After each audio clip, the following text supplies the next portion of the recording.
Good evening, everyone. I'd like to call our El Centro City Council meeting to order for today, April the 4th, 2023. Madam City Clerk, please call the roll. Councilmember Carter, Present. Councilmember Oliva, Present. Councilmember Garcia, Present. Councilmember Marroquin. Present. Mayor Pro Tem Marroquin, Present. Mayor Cardenas Singh. Present. Colleagues, at this time, I'd like to ask if we could all rise. We're going to have our Pledge of Allegiance led by Ago Gonzalez.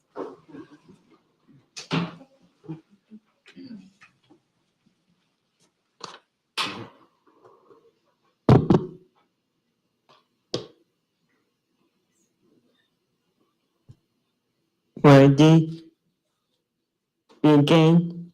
I Pledge allegiance to the flag of the United States of America and to the republic for which it stands, one nation, under God, indivisible, with liberty and justice. for all.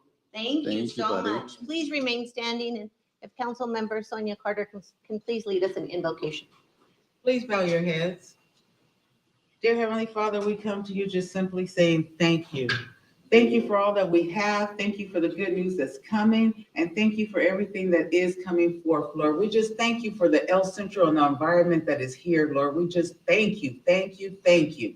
In Jesus' name we pray. Amen.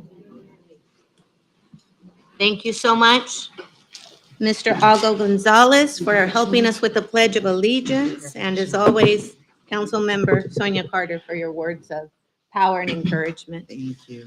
With that, I'd like to go ahead and move us on to a report from our city attorney, please, on closed session. Thank you, Madam Mayor. There's no reportable action from this closed session. All right, wonderful.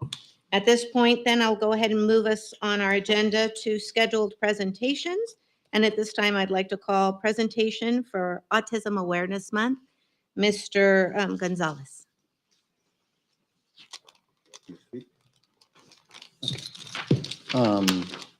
Thank you, Mayor Pro Tem, and City Council members. I greatly appreciate you, even though I'm not speaking well, greatly appreciate you inviting us to speak today in regards to autism. We've had a year. A lot of things have gone on since the last time I was up here speaking to you. We've had Temple Grandin come in and speak and use your library, where last year I was begging to use your library to break it in. We've had multiple events come up already, including our pool party just this last Saturday. The mayor was able to unofficially do the proclamation at our pool party. Thank you very much, Martha. We also were able to last night go to a very excellent Padres autism acceptance game. The Padres, to the chagrin of the Arizona Diamondbacks, walked them off with a ninth inning back-to-back home run to take the lead, tie the game, and then take the lead. It was a great game, and we wish, Martha, you missed out on a great game. I know. The weather didn't allow itself, but I was there in heart and spirit. We That I know, know for we sure. know, we know. Having said that, Mayor, Yes? you have been voluntold. Uh-oh. Uh-oh. That came with a smirk. So we have our upcoming Autism Fair, second annual. Very nice. Okay, you ready for it? I'm ready for it. You have been voluntold for our dunk tank. One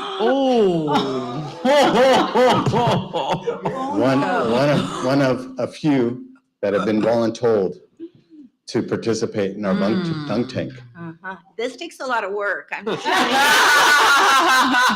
I was just gonna. This takes a lot of work. So having said that, we have our second annual Autism Fair at Eager Park and Imperial. The mayor has graciously accepted to be voluntold as one of the participants. Obviously, this was planned to go back and forth, but this is one of our events that we have throughout the year. This is the second annual, and we invite everybody to come out. It's at Eager Park and Imperial from 12 to 5. Music, games, fun. If you guys weren't able to participate last year, please come out. The way I like to present it is It's like the children's fair, designed for special needs. And obviously not without it's not as big, but it's equally as nice. And we ask you to come out. And if you're not in Martha's good graces right now, or Martha's not in your good graces, she'll be in the dunk tank. So, now's your opportunity. Having said that, we thank the city of El Centro for everything that they've done for the autistic community.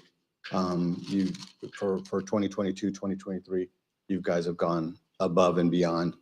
And I mean, there's not much that we can say other than, come up here.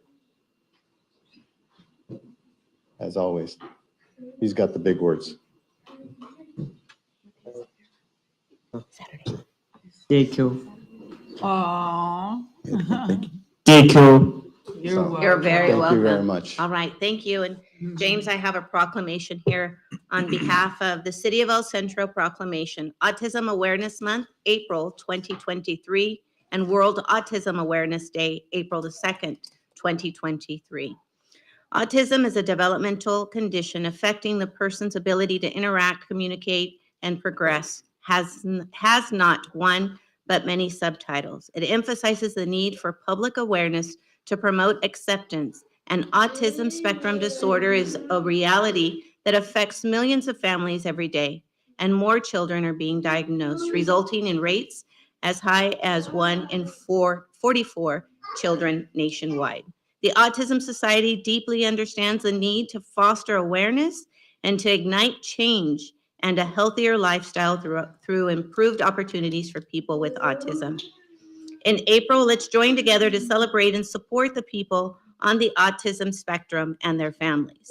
Let's recommit to helping them reach their full potential and to enjoy fulfilling lives.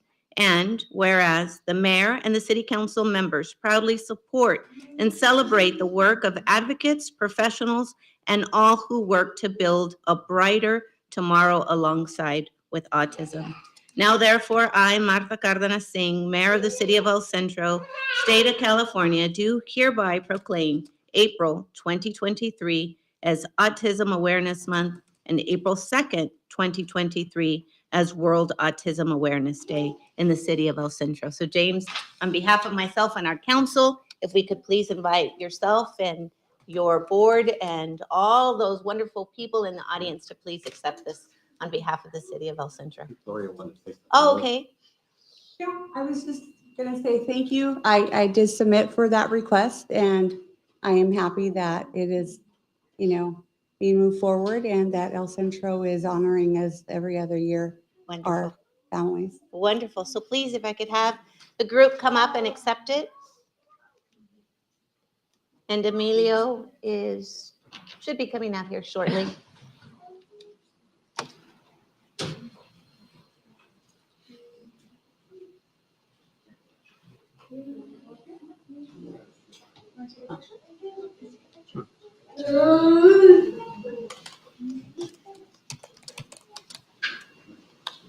So, on behalf of myself and our colleagues, we thank you. Colleagues, if we could please stand up and take a group picture.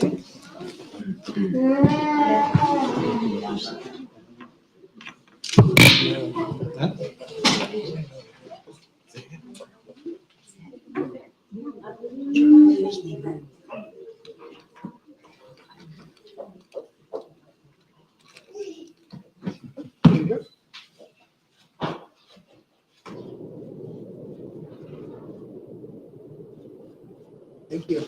Thank you so much. Thank you. Thank you for your great work. Gloria, thank you for your great work.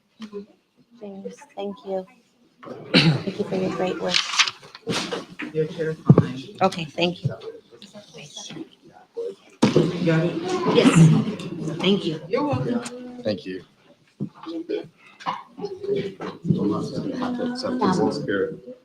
And thank you. All right, wonderful.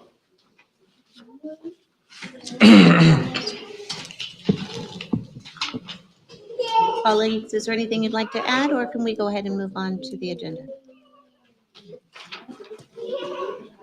All right. With that, then I'll move on to presentation number 2, Imperial Valley Economic Development Corporation's annual report. Mr. Kelly, how are you? Madam Mayor, distinguished council, it's great to see you. A quick presentation. I do have 2 handouts that I would like to present for you to share. And you have my presentation, I believe.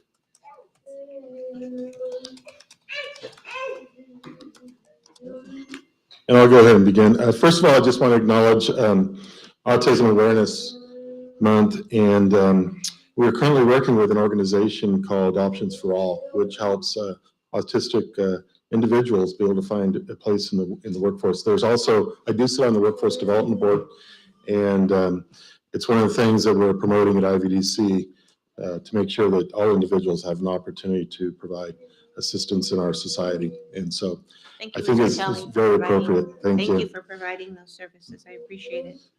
All right. So I just want to remind you, Imperial Valley Economic Development Corporation is a 501c6. We're made up of members.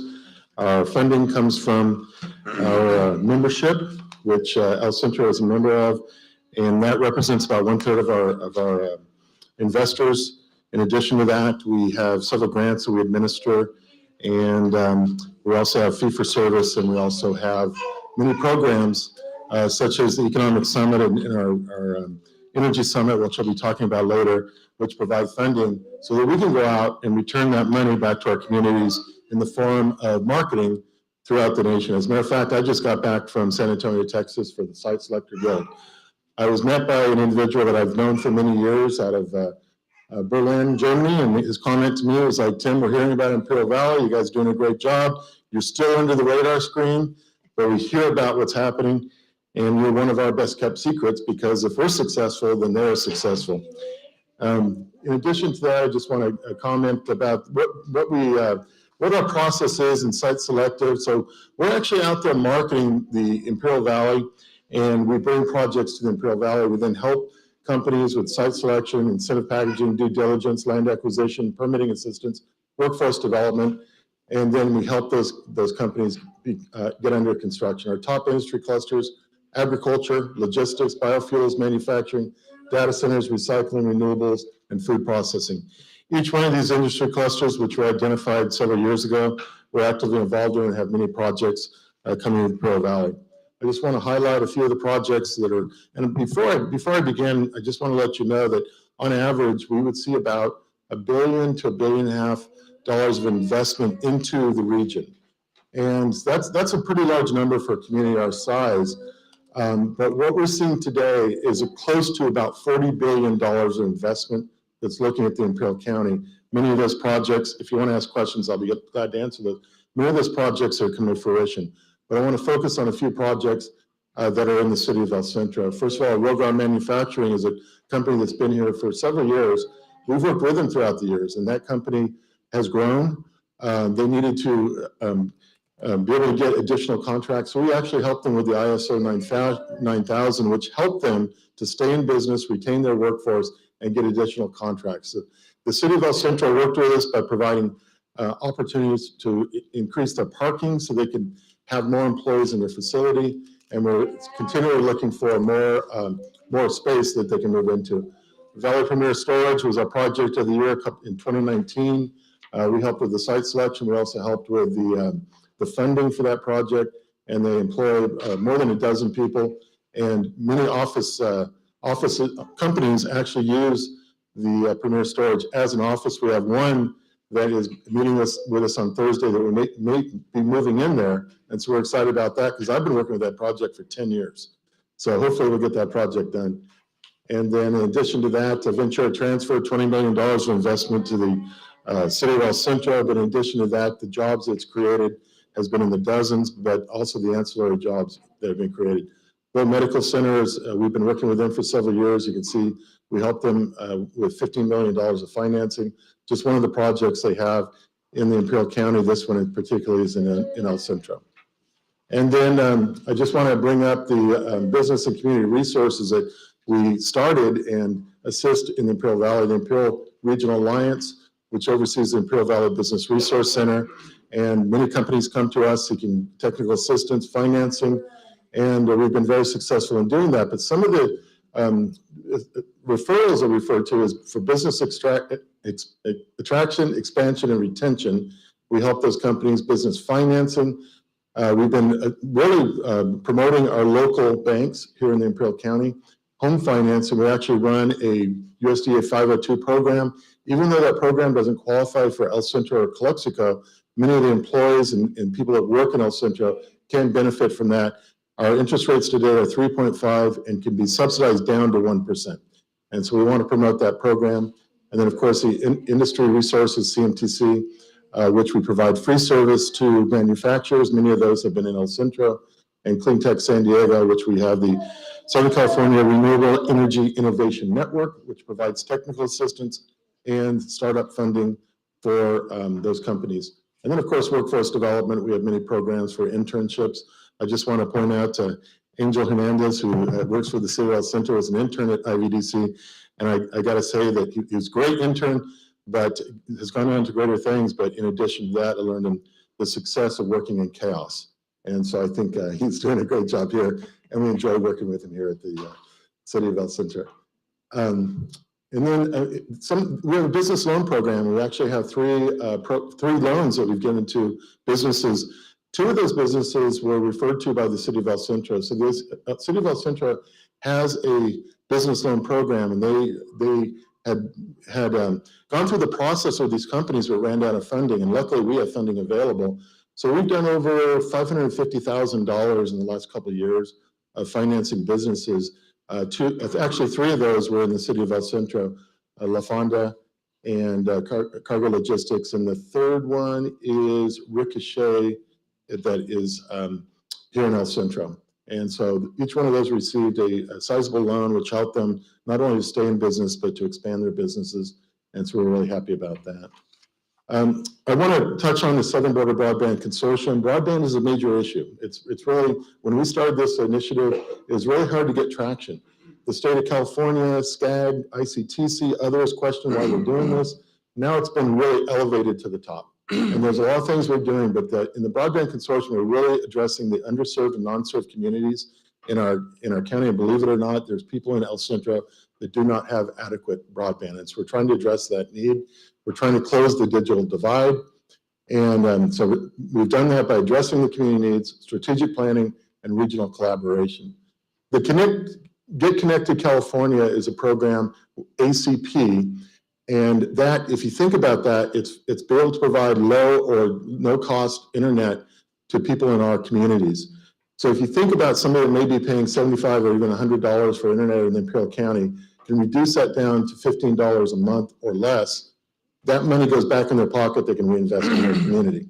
And so the goals are 90% of enrolled and eligible households. Imperial County is leading the state, 70%, and number 2 is far behind us. So we got to, I don't know what we're doing right, but we're doing it, and we're going to continue on until we reach that 90%.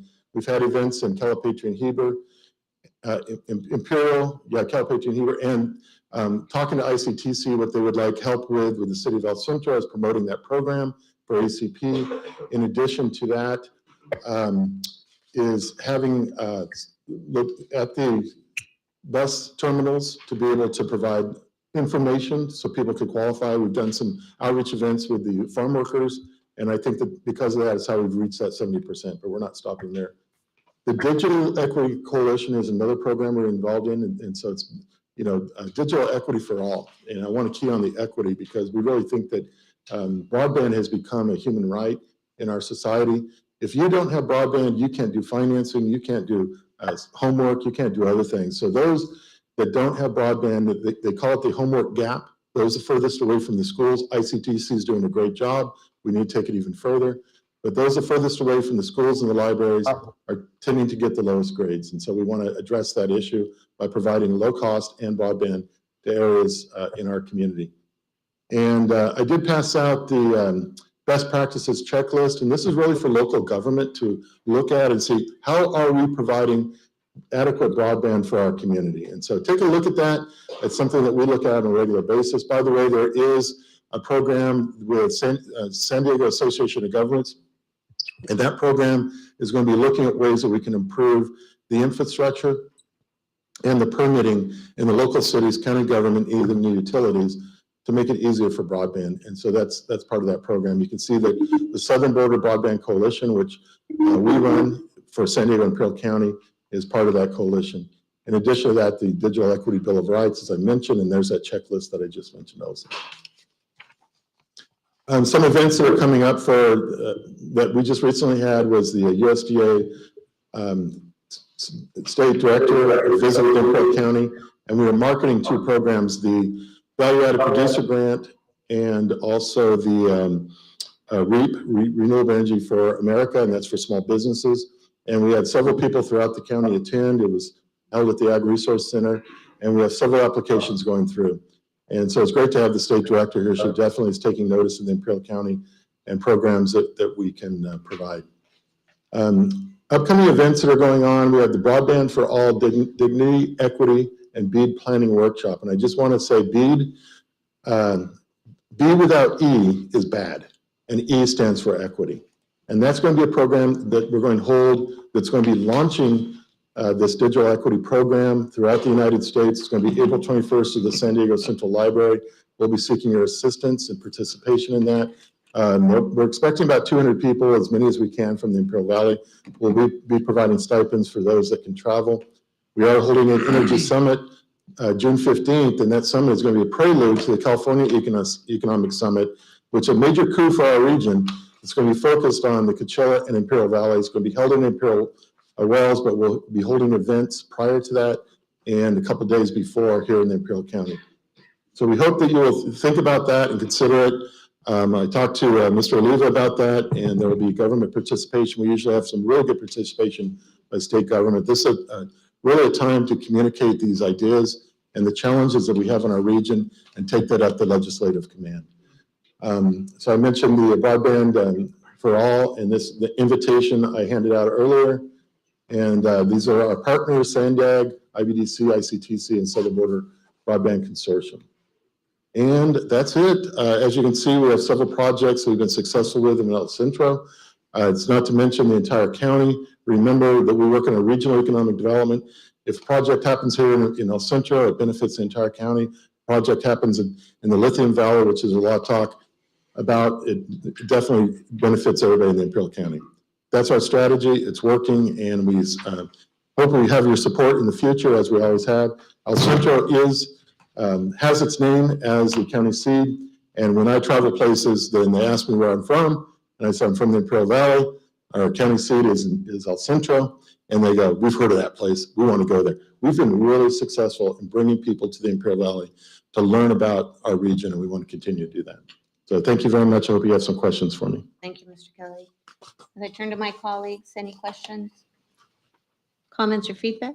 No, I was just wondering, Mr. Kelly, some of the internet places where you've provided service, some of the outlying areas, you mentioned Heber, and I can't remember what the other places, but any plans to reach out to Sealy? Oh, definitely. Yeah. Actually, our focus is on the underserved and non-served communities.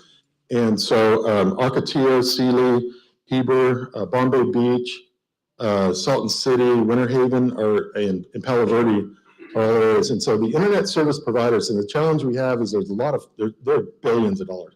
That's why this BEAD is important, because the BEAD is going to identify where our needs are. And there's $40 billion coming from the federal government specifically for this program. We need to give our input of where that's needed. And so yes, Sealy is definitely important to us.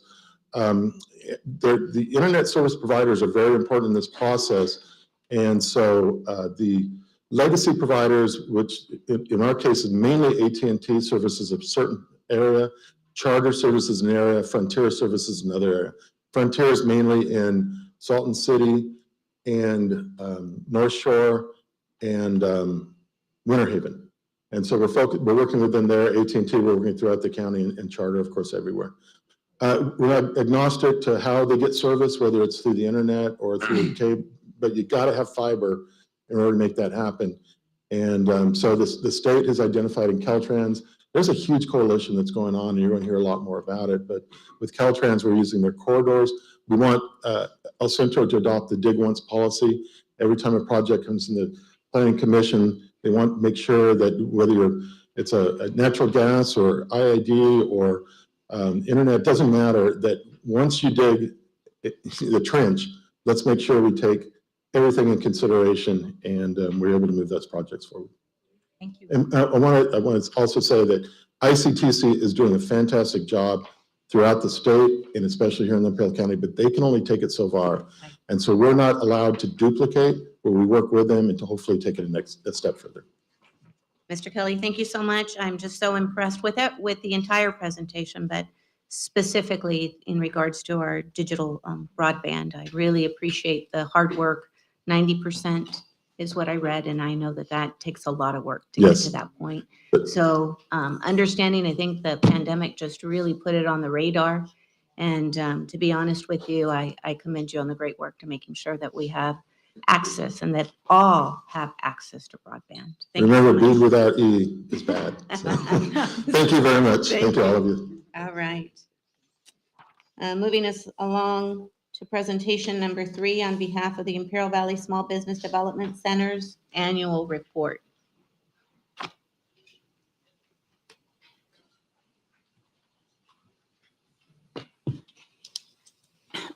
Good afternoon. Good afternoon, Council. I did not have a chance to provide you with the PowerPoint, but I do have some handouts for you. And apologize for them being double-sided. I noticed that after I had left the office to go and do my hair, and you can see that I failed to do either of that. Well, let me tell you, Mr. Salas, the good thing is that we are saving trees. That's what matters. So we'll just flip the pages. So first of all, I want to thank you for the opportunity to be here today. My name is Viridiana Rosales, and I'm the acting interim manager for the Small Business Development Center located here in the Imperial Valley. We are currently hosted by the Imperial County, more specifically under the Economic Workforce Development Office. If you go to the back of the first page, you will see a little bit about our center. We are focused on providing information and empowerment to small business in the Imperial Valley. We make up 9 centers throughout our network. 8 of them are in the area of San Diego, and we are currently the only center here in the Imperial Valley that is SBDC, and provide training in different areas. Moving along to the third page, I have added some of the topics of training that we provide. We provide these trainings through one-on-one counseling, either meeting with our advisors, or we do workshops and training events for our community. We focus on the area of access to capital, lending, guidance through QuickBooks and accounting, business plan writing, business structures, business buying and selling your business, cybersecurity, digital marketing, e-commerce, which is a big boom here in the Imperial Valley, especially after COVID. We've seen a great number of people interested in starting their business through an e-commerce platform. We help with finance analysis, franchising, go-to-market strategies, government contracting, human resource, and sales and customer service trainings. We like to involve our community throughout these projects in order to get their participation. So for example, when we hosted our training here in the City of El Centro for how to start your food truck, which was a great success and participation through our community, we were able to collaborate with the Imperial County Health Department in order to provide precise training and information to our community members. When we did our how to start your daycare, we were able to combine our efforts with the ICOE and again provide detailed and specific information to our participants. Moving on to the next slide, titled Impacting in El Centro. I wanted to highlight some of the numbers that we have for you guys, specifically pertaining to the city of El Centro. In 2022, we were able to assist 129 clients specifically from the city of El Centro who sat one-on-one, face-to-face with one of our advisors to talk about their business, whether it's starting up or expanding their business. We were able to serve over 100 of those in training and attendings, and some of these are just the ones that are registered. Sometimes we have people just do a walk-in, and we welcome those as well. So far in 2023, we've been able to sit down again one-on-one with individuals to provide one-on-one counseling and mentorship, and over 32 who attended our trainings so far. In the past 5 years, we've served 433, and in total registered clients who have an address or business here in the city of El Centro surpasses the 2,000. Moving on to the next page. Our downtown and Main Street highlight. We are very proud of some of our business owners here in the downtown area. We thank the city of El Centro for the importance that they have shown to revitalize the downtown area. And so I just wanted to make mention of some of those businesses that are here located in El Centro. Adjacent to this information, you will find a picture of one of our very proud business owners who is also your neighbor. Her name is Eva Valdez, and along with her partner, she opened up Joel's gift shops and more. Ms. Valdez came to us with a dream and nothing else. And I am very proud to say that with the assistance that SBDC has provided, she is now a proud business owner here in the area and in Main Street. Along with her, you will see a list of other businesses that we have worked with just recently. We didn't list every single business, but these are businesses that have either come to our trainings or attended one-on-one counseling or has received financial compensation, grant, loan, whatever it is through our SBDC office. If you go on to the next page, which is the El Centro Economic Impact, I wanted to make sure that, again, I highlighted the specific impact that SBDC Imperial Valley placed in the city of El Centro. You will see a detailed list of businesses who have received, these are not just counseling, but an actual funding through our assistance, whether it's been finalizing their EITL or through our state grants, which was the California Dream Grant, which is very successful last year. You will see that we have surpassed over $1 million that have been injected directly to businesses in the city of El Centro. In the last column, you will see Imperial County Micro Grant COVID-19. This is a grant that with the help of the Imperial County, we've been able to assist local business owners. We are currently accepting applications for round 2. But in the first round, and if you follow us on social media, you might have seen a little video of some of our very happy business owners. On our first round, we were able to assist and fund a total of 6 different businesses in the city of El Centro, totaling $15,000. So far, I believe we have 8 in this new round that are from the city of El Centro, so we will continue to make that impact. And lastly, it will be my page that's titled Called for Action. I believe in the power of collaboration, and I believe that we are stronger when we work together. And for that reason, I am seeking the assistance of the city of El Centro and empowering our small business owner community. Small businesses are the backbone of our economy, and we want to make sure that we empower them and help them thrive in this dream that they have ventured out to do. For that reason, I would like for the city of El Centro to allow us to share the information on our trainings and events so you guys can share them with your business owners and your social media platforms. I would also like to be able to share information regarding our center. It's something that I had spoken to Ms. Stacy Mendoza and Ms. Adriana from the economic department about sharing some flyers or maybe some business cards in their departments. Because we're in the middle of moving offices, I have not been able to do so, but as soon as we have our new address and information, I would like the opportunity to have those flyers up, whether it's in the City Hall or the Economic Development Office for the City of El Centro, to make people aware of the services that they can receive through the SBDC. SBDC has been referred as America's best kept secret, and it is our mission here at the Imperial Valley office to change that. We want to make sure that we are accessible and available to all of our business owners throughout our community, and more specifically here in the city of El Centro. thank you again for your time. My contact information is on the last page. We are looking forward to our new location. We'll be just across the street from City Hall here in El Centro, and we're excited to continue the collaboration that we now have. Thank you. Wonderful. Any questions for Ms. Rosales or feedback?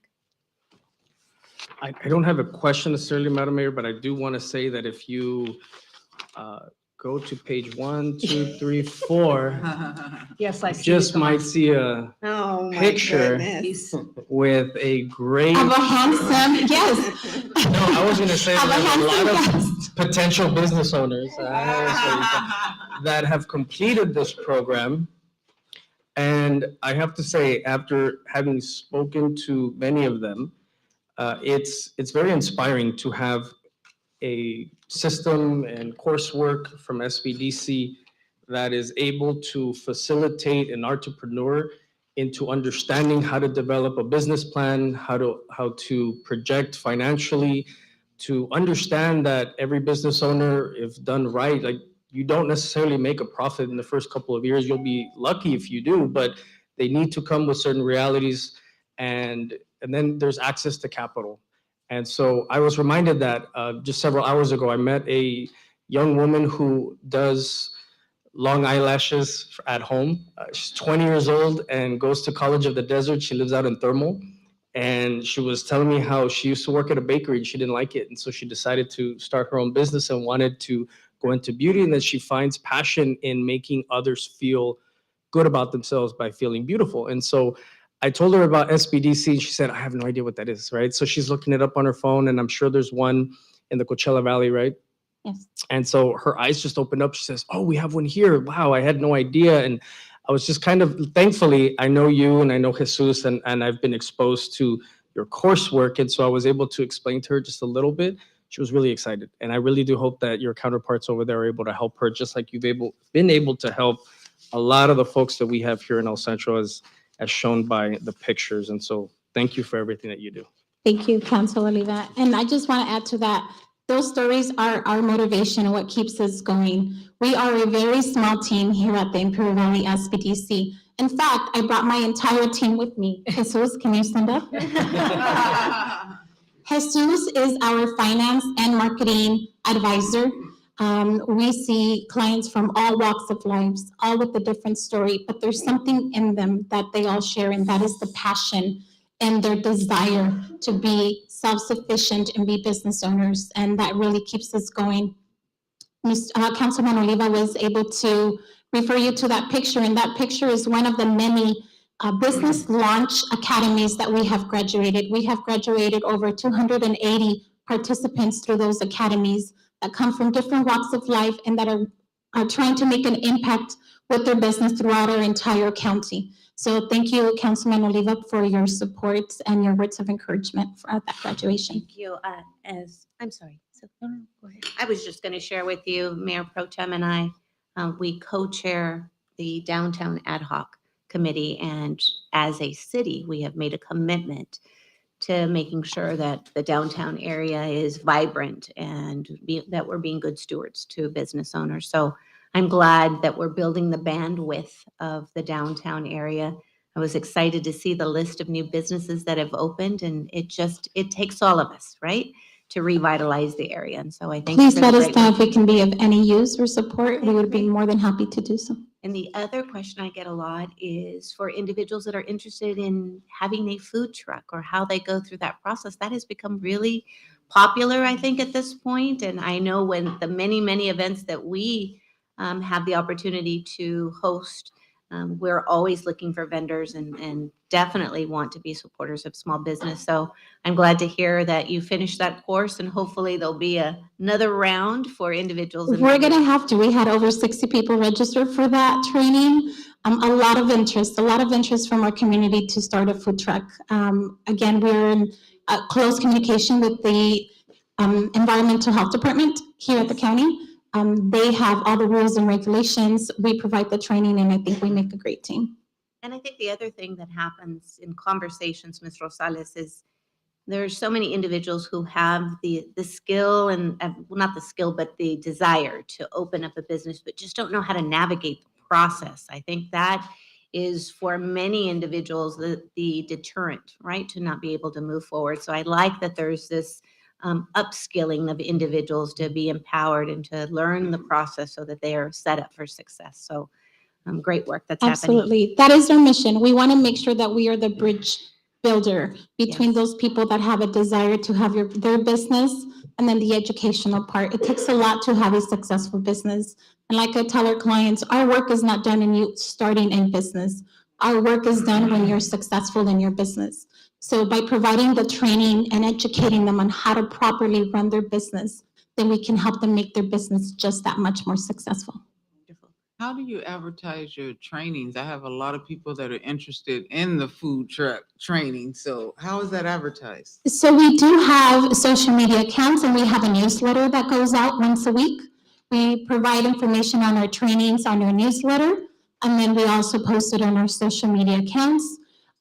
Currently, once events started coming up again, we've been involved in many events. We just finished one last week in Salton City. We go to Calexico. We've been in El Centro. We're doing one at IBC this week. So we try to have a lot of community presence, but please feel free to share our information and stay tuned and follow us on social media. Thank you. Wonderful. Thank you. Any other questions? Well, I just wanted to add that, I worked for the SBDC for 5 years up until 2016, but it's been a little while. But I'm very proud to say that I helped one of the business owners that's in the downtown area, Mendy's Groom Room. I don't know if you're familiar with her. I helped her obtain the financing, and develop her business plan to open that business. And, I'm proud to say that she's still there. And it's been a while. So, but, please keep bringing and referring some of your clients into the downtown area, because I think that they would be pleasantly surprised to find spaces that are probably more affordable than in other areas of El Centro.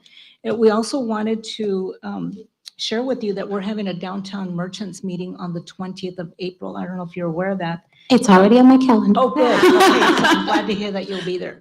Absolutely, Yes. absolutely. We have a great desire to see downtown come to life. We actually have a business owner, Viva and Antiques.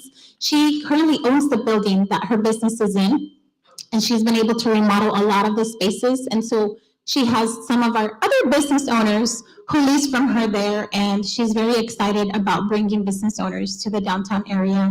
And you have our full support for that. So I will be there. I will see you on the 20th. Wonderful. Thank you for your presentation. Thank you Really very much. appreciate it. All right, at this time, we're going to go ahead and move into public comments. This is a public meeting. If there is an item on the agenda on which you wish to be heard, you are asked to complete a blue speaker slip and submit it to the city clerk prior to starting the meeting.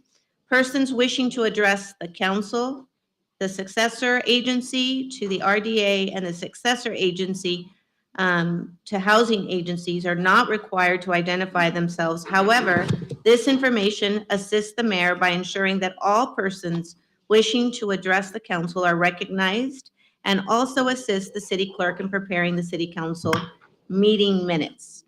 When the item is announced and your name is called by the mayor, please step to the podium, state your name for the record. Unless the mayor extends the time, there is a 3-minute time limit for each public presentation. If you wish to address the council, successor agency to the RDA, and successor housing agency concerning any other item not appearing on the agenda, you may do so during the public comment portion of the agenda. So at this time, Madam City Clerk, is there any blue speaker slips? None, Mayor. All right.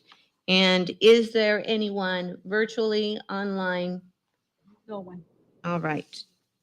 Great. We'll go ahead and move the agenda onto the consent agenda. Council members or any member of the public can pull a consent item to be considered separately at any time determined by the mayor. All right, so colleagues, I'm taking a look here for a motion. Thank you. The motion has been moved by Councilmember Edgar Garcia, seconded by Mayor Pro Tem Sylvia Marquin. Please vote.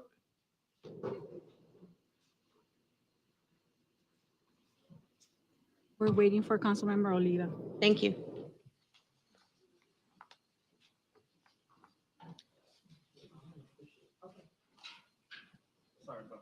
That's all right.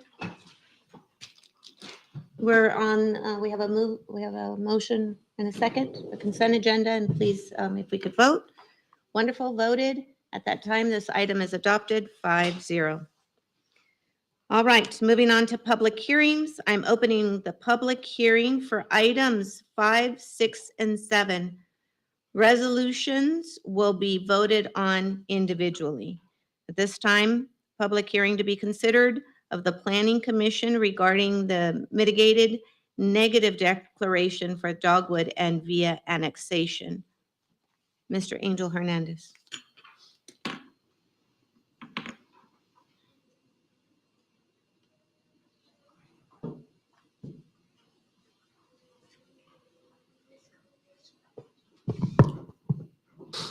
Hello, good evening, Mayor and members of the council and those attending here at the council chambers.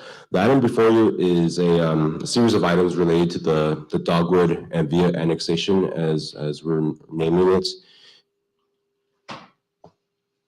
So just to let everyone know where the property, the site's located at, it's about 320 acres located at the southeast corner of Dogwood Avenue and Via Avenue. So this is adjacent to the northwest city borders of the city.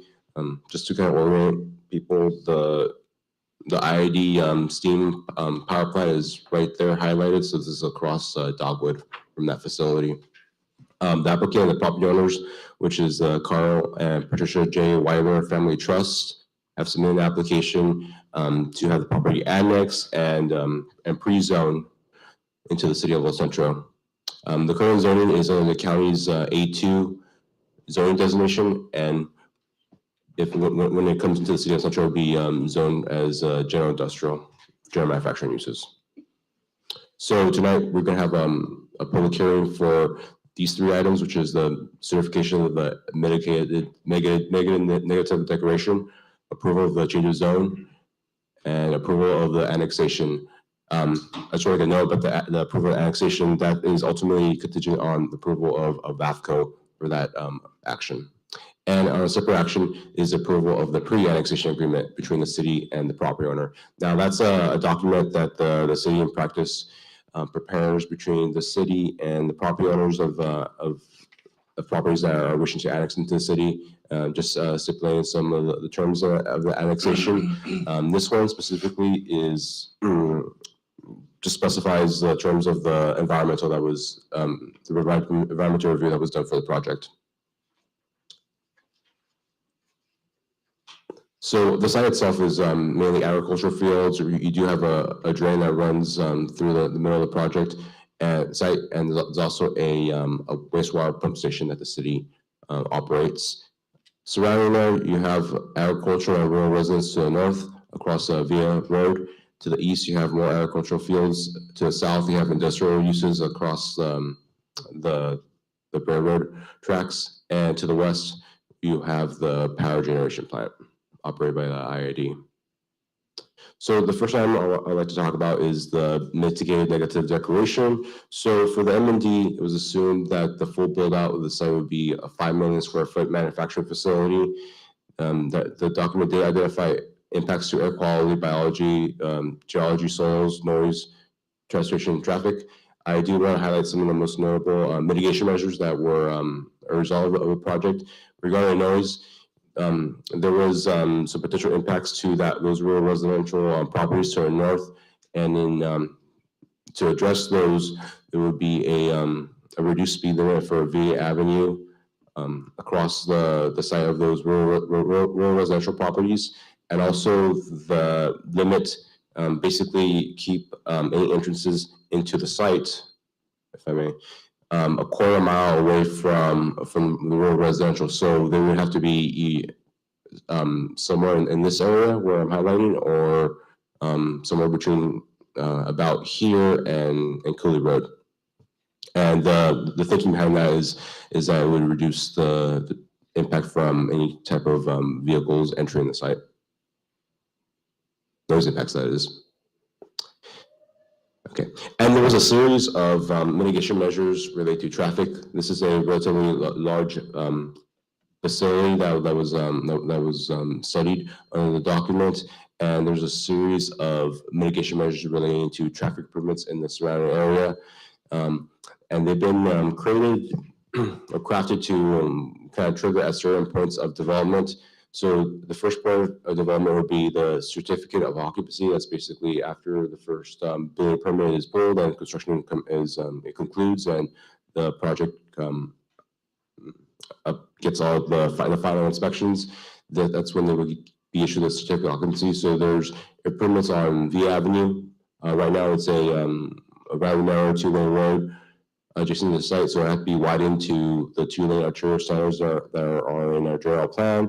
There's also improvements that are called for on East Hughes and Old Highway SR 111. This is further east from the project site, and also dedicate right-of-way along Dogwood Avenue, Villa Avenue, and Cooley Road. Those are roads that are identified in our general plan, but at this time we don't have the sufficient right-of-way. So that mitigation measure would allow the city to make further improvements or any kind of project to make further improvements. And the next series of triggers is the 300 square foot trigger, and that would be further improvements to Dogwood Villa Avenue intersection. At 900,000, there'll be a traffic signal at Dogwood Avenue and Commercial Avenue. That's a little bit southwest of the project site.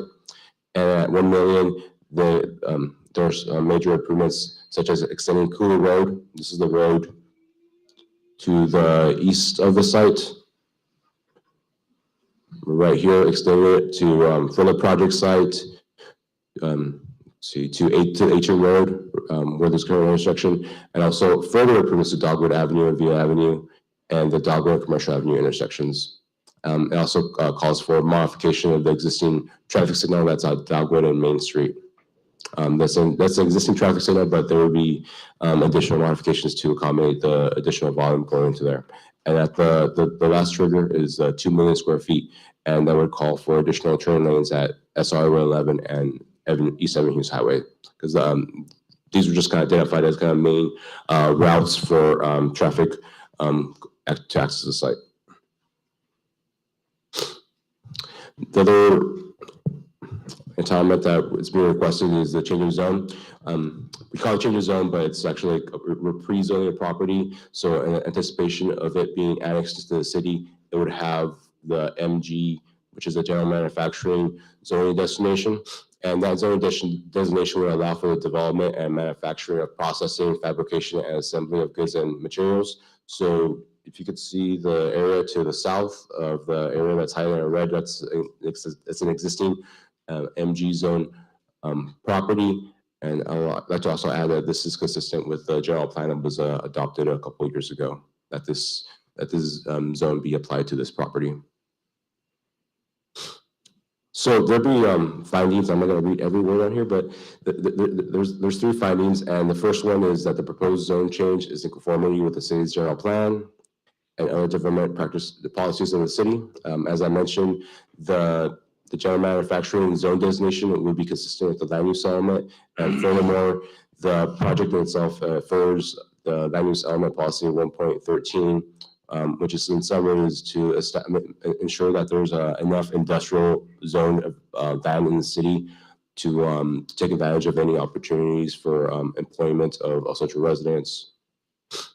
Number 2 is that the proposed zone change is appropriate for the affected project site with consideration given to access, size of the parcel, relationship to similar or related land uses, and other considerations deemed relevant. So during the process, we did perform environmental review, and it did look at multiple aspects. As I mentioned, we looked at in particular to the traffic impacts related to the project, and we have proposed mitigation measures that would address any potential impacts. And 3, that the proposed zone change is proper at this time and is not likely detrimental to adjacent properties or residents. And similarly, we do apply mitigation measures, and whenever there's an actual project that is proposed, we would go over that project to ensure it follows the city's development practices and such. And the other item that would be considered in the public hearing is annexation EC 122. As I mentioned, after approval of, if this project gets approved by the city council, it will be subject to approval of the local agency formation commission. And that's pending a few items such as the master tax share agreement and fiscal impact agreement between the city and the county. Right now, we're currently underway with a service area plan update that was, that the contractors approved at the last city council meeting. And something that's associated with that is another item before you, but it's not part of the public hearing, is the pre-annexation agreement between the applicant and the property owner. I did mention that briefly earlier. So a mitigated negative declaration was prepared for the project in compliance with the California Environmental Quality Act. We had a previous public hearing before the Planning Commission in July of last year. We didn't receive any comments or any questions or concerns from the public at that meeting. And the public hearing scheduled for today was also noticed at the paper, and also notices were sent out to surrounding property owners. So staff recommends that the city council open the public hearing, and after allowing input from all proponents and opponents of the project, that they move forward by approving the project by taking the following actions, and that is the resolution for the mitigated negative declaration, the ordinance for the change of zone, and the resolution for the annexation. And there's also an additional resolution that won't be part of the public hearing regarding the pre-annexation agreement between the city and the county. Sorry, between the city and the property owner. I'm available for any questions. We also have some representatives from the property owner that could answer any questions as well. Thank you. At this time, I'll go ahead and open this opportunity for public comments. Madam City Clerk, have we received any public comments, both virtually or with a blue speaker slip? None, Mayor. Thank you. I'll bring this back to our council members. Do you have any questions, feedback, or concerns on the items discussed? All right. Madam Sitting Clerk, then we will vote on each item individually, correct? Correct. All right, wonderful. So at this time, just looking to see amongst our colleagues if there is there a motion to adopt Resolution 23-24, a resolution of the City Council of the City of El Centro adopting the mitigation negative declaration with mitigation monitoring and reporting program for this project. All right, and at this time, mover is Councilmember Sonia Carter. Second is Councilmember Tomas Olivas. Please vote. Great, that resolution passes 5-0. Now taking a look at resolution, to introduce ordinance number 23-25, an ordinance of the City Council. I'm of sorry, the- Mayor. I'm It's sorry. 01. 01? Yes, it's an ordinance. 01. Introduce ordinance number 2301, an ordinance of the City Council of the City of El Centro amending the zoning map of the City of El Centro pertaining to a change of zone 17-02. Thank you. Councilmember Edgar Garcia made the first motion. Second motion made by Councilmember Sonia Carter. Please vote. Thank you. Item is adopted 5-0.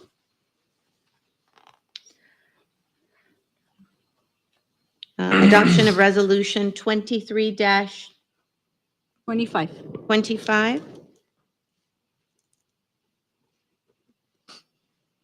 A resolution of the City Council of the City of El Centro approving a pre-annexation agreement for the annexation of EC 1-22 Wheeler Dogwood and via annexation.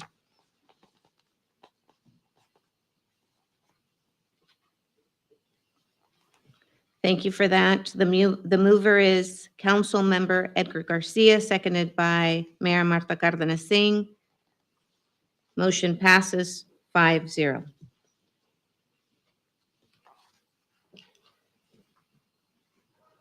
All right, Mr. Hernandez. Item number 8, discussion of any necessary action on the pre-annexation agreement for Dogwood and via annexation.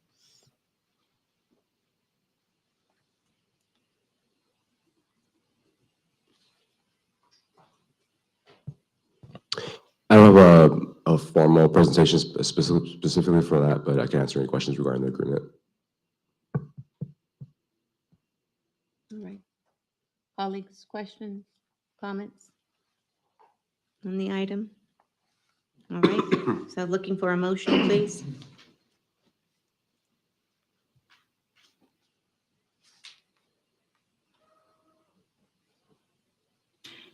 Thank you, Councilmember Edgar Garcia, for making the motion, seconded by Mayor Pro Tem Sylvia Marquin. Please vote.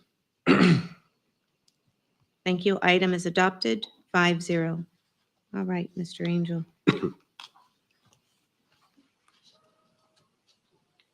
And item number 9. This is for item number 9? For 9? Wonderful. All right.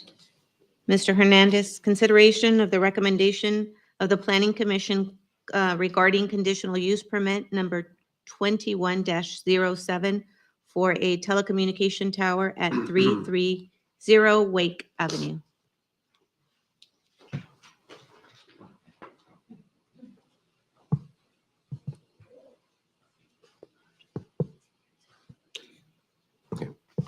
So the item before you was previously recommended for approval by the Plan Commission. Then in September of last year, it was brought before the City Council where it wasn't approved.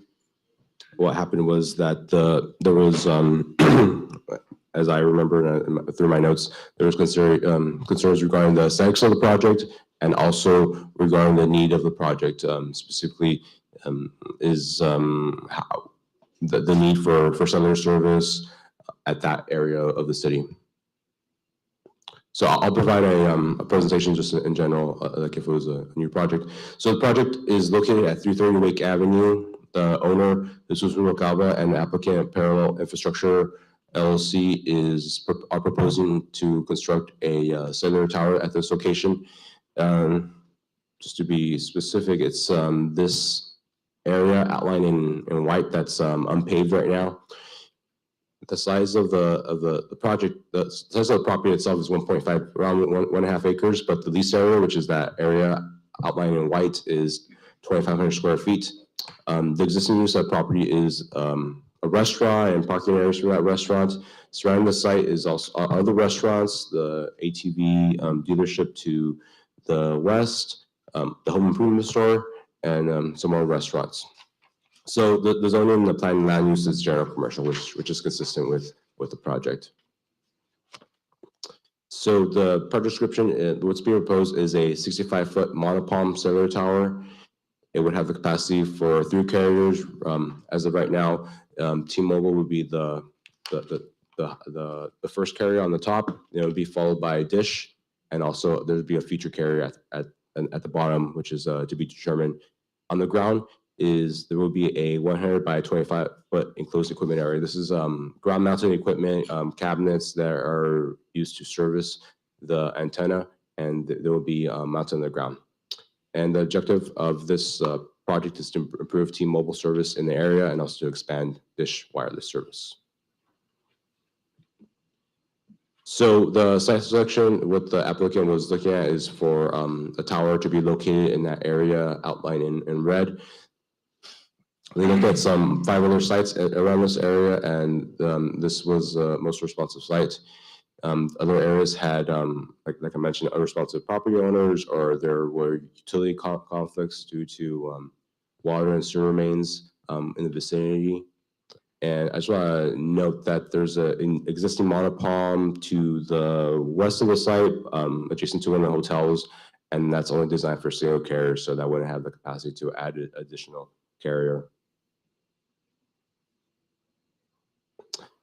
Furthermore, in the past couple of years, there have been several cell towers that were approved and reviewed by the city in the southern part of town. They're all a mile or more from the project site. Of note is the one on Ocotillo and Cluster Avenue, 21-02.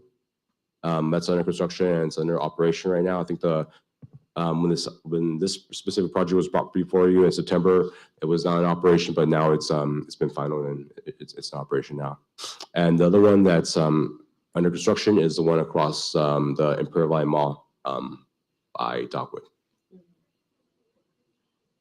So in considering the need of the site, the applicant did look at the existing cell phone towers and also looked at the proposed cell phone towers that either were under construction or just permitted to determine if there was still a need for cellular service in that site. And this is some diagrams provided. This is just for the T-Mobile service. You can see that the area kind of circled in that yellow oval identifies the area of concern. So to the left is the signal quality without the tower, and to the right is the signal quality with the tower. And this is assuming that those other two projects are online and fully operational. So the one of the key concerns was the aesthetics of the project. So it'd be designed as a 65-foot monopalm, and that's designed is to minimize the visual impact from a distance. You know, you won't be fooling anyone if you're right in front of it, like if you're at the Home Depot parking lot. But the goal is to kind of reduce the visual impact from far away. And there would, another condition would be that they're going to have to surround the equipment area with a block wall so that it's not visible to the general public.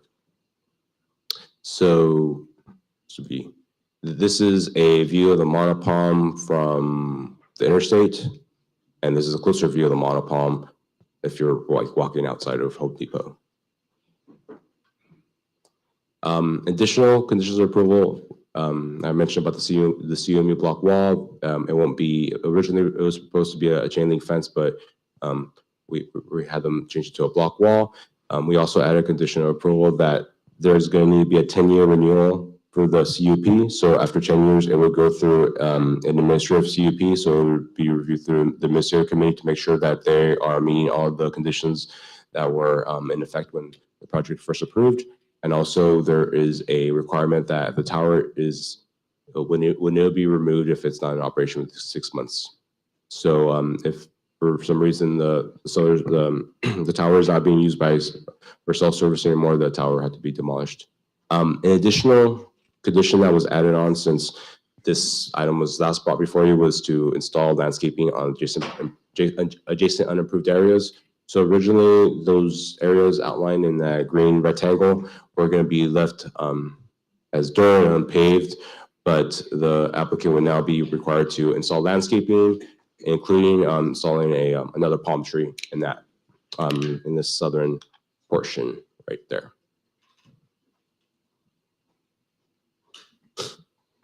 So this project was reviewed under CEQA and is found to be exempt as a qualified for the infill development project exemption. We did have a public hearing before the Planning Commission on August 9th.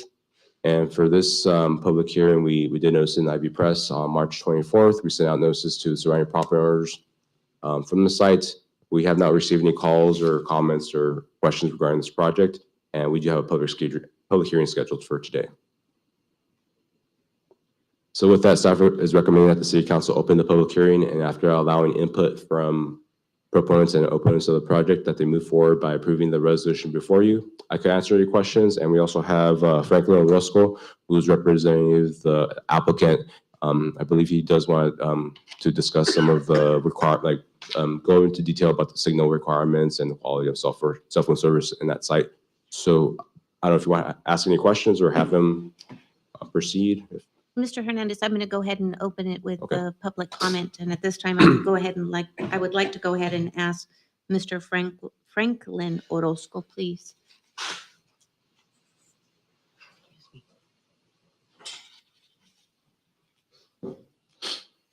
Good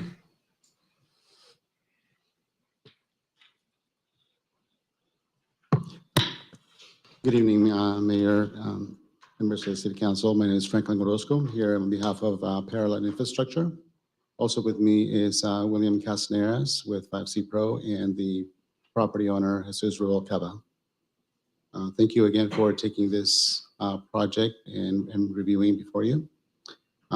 We have been working on this project for quite some time now. The initial application that we've submitted was back in 2018, and we've gone through several iterations. The tower was actually much taller, and it was not proposed as a monopole as it is today. You had some questions at the last time regarding the quality of the service, the cell phone service in this area, as to whether or not the two existing or proposed projects by T-Mobile would actually, suffice the coverage for that area. We have gone through and requested that information from T-Mobile. And, wait.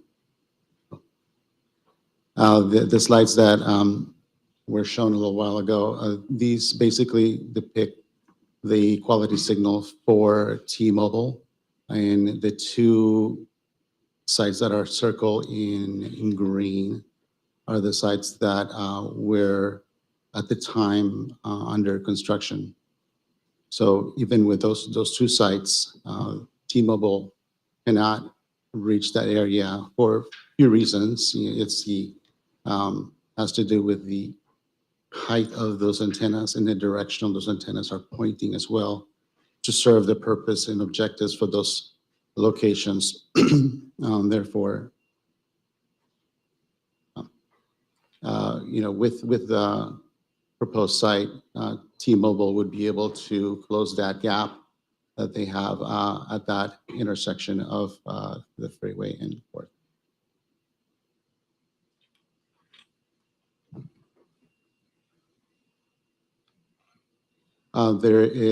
There's also a second carrier that is going to be co-locating on this particular tower, and that's Dish Wireless. Dish Wireless is a brand new wireless provider throughout Southern California, and they currently are in development of their sites. Like this. This particular slide shows their propagation for that location there.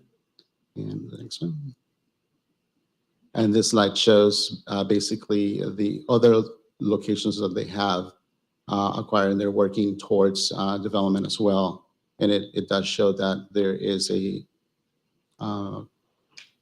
service gap in that same location, and therefore this particular site would be an ideal location for them as well to be able to provide in-building coverage, in outdoor coverage as well for that location. As mentioned in the presentation as well, since the last time we've worked with staff and added some additional landscape to the project, as well as enclosing the equipment area with block wall that serves, for the purpose of screening the ground equipment, as well as providing some enhancements as well within the parking area, as well as visually when you see the proposed monopole, you will see another palm tree as well in that vantage point as you see it from the freeway, as well as from Wake Avenue. So those are some additional items that we've agreed to with the current conditions of approval, and we're happy to proceed with that. At this point, I'm available to answer any questions, as well as Will Castaneras as well. Mr. William Castañedas, you would like to speak, or was the presentation representative of both? Okay. All right, wonderful. Thank you. Thank you. Questions, colleagues, that you might have? I don't have any questions necessarily, Madam Mayor, but I just do have a comment, and that's just to share an experience. I mean, I look at the map where there is, I don't want to say a gap in service, but there's at least a not as good service. I mean, there's a color to it, which is, I'm assuming, fair, good, but not excellent, right? Mhm. And I will share with you just yesterday, I'm at the mall and I'm going to Staples and I'm being told, you can possibly get some discounts if you download our app and check the digital or coupon or whatnot. And I just thought, oh, cool. I must have been there for 20 minutes just waiting for this thing to download and then to click the button and this and that. And I'm thinking it's not even worth it, right? Because I needed to get back to work.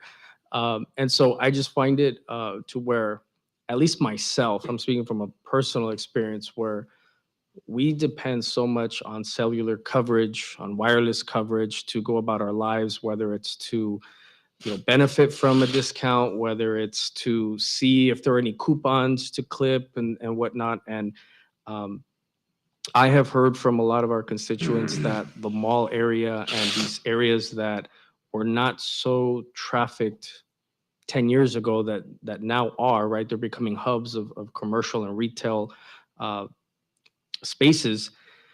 We're lacking coverage. And so that is generally why you have seen me be supportive of communications towers being set up. And so when I see this essentially gap of what should be excellent for our constituents is not there, that stands out to me.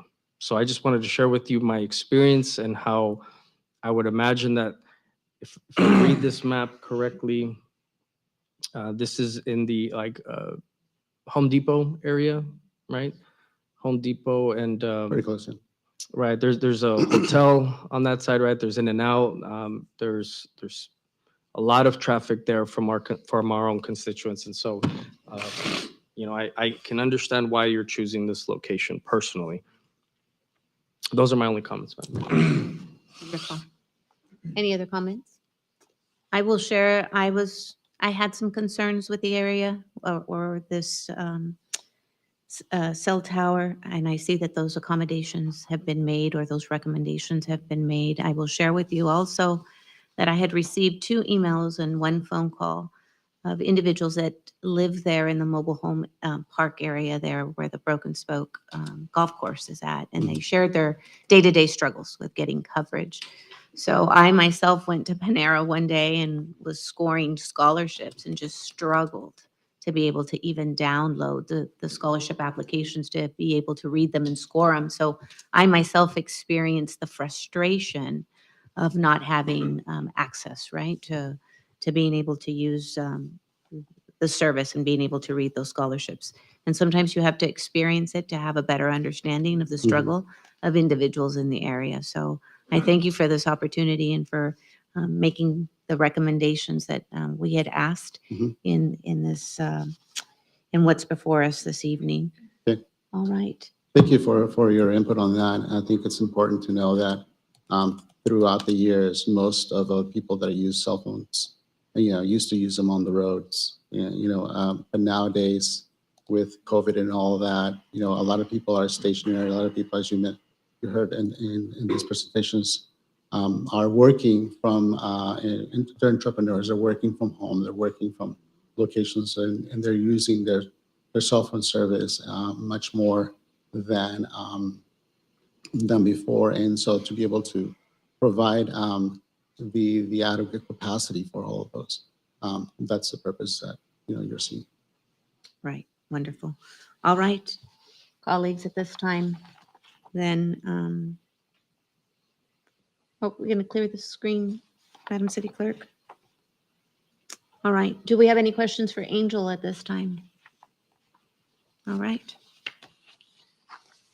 Thank you. So here we are with resolution number 23-27, a resolution of the City Council of the City of El Centro, California, approving conditional use permit 21-07 for a 65-foot telecommunication tower at 330 Wake Avenue.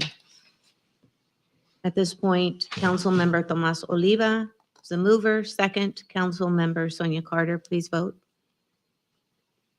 Thank you. Motion passes 5-0.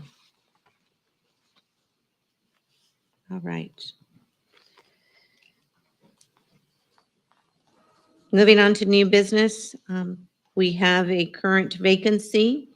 The vacancy is an appointment to the Library and Community Service Board for 1 individual. It's an unscheduled vacancy. It's a non-voting member with a term ending June 30th, 2023.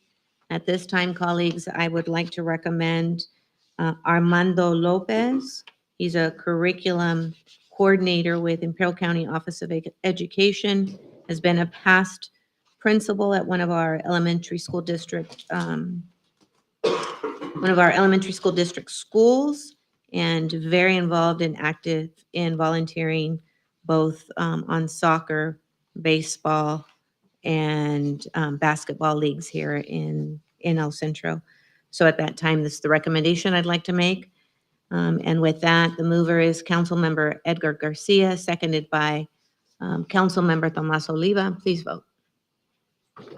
Thank you. Motion passes 5-0.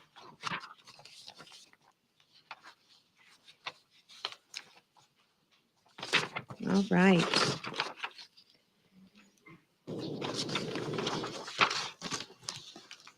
With that said, at this time, item number 11 on the agenda, City of El Centro, contracting with a lobbyist or a lobbying firm. Presentation, Councilmember Tomas Oliva. All right, thank you, Madam Mayor.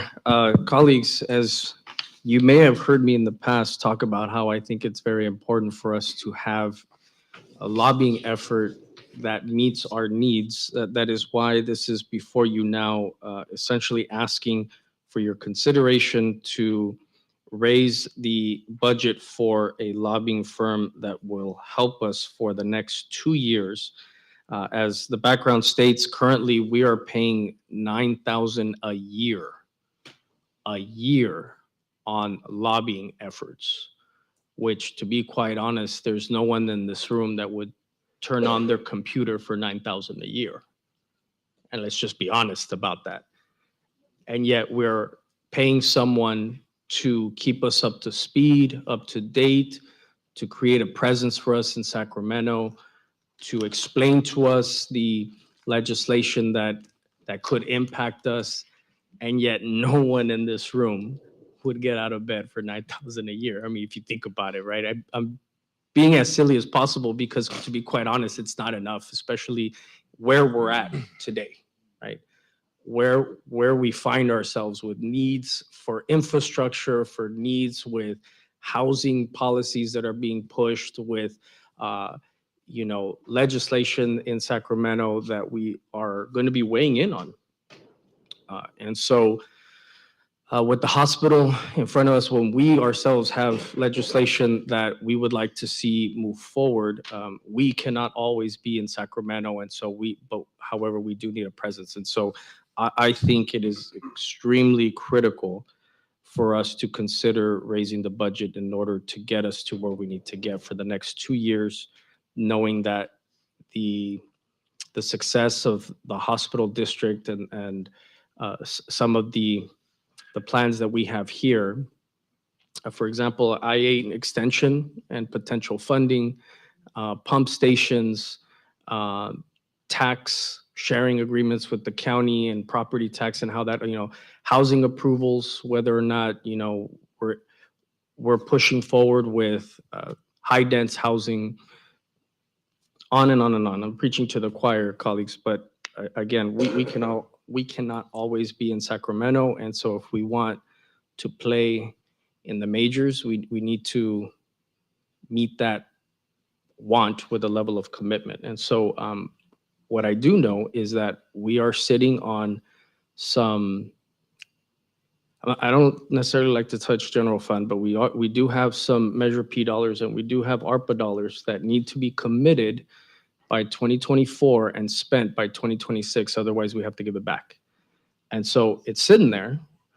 And so that's certainly, I think, worthy of your consideration to look into some of those funds in order for us to be honest with ourselves in terms of being capable of meeting our goals with policy that could affect our city, especially its growth. So I lay that before you all, colleagues, and I ask for any questions or comments that you may have. I think just for clarification for myself, Ms. Chaparro, is there funding available to cover the additional request for the $125,000?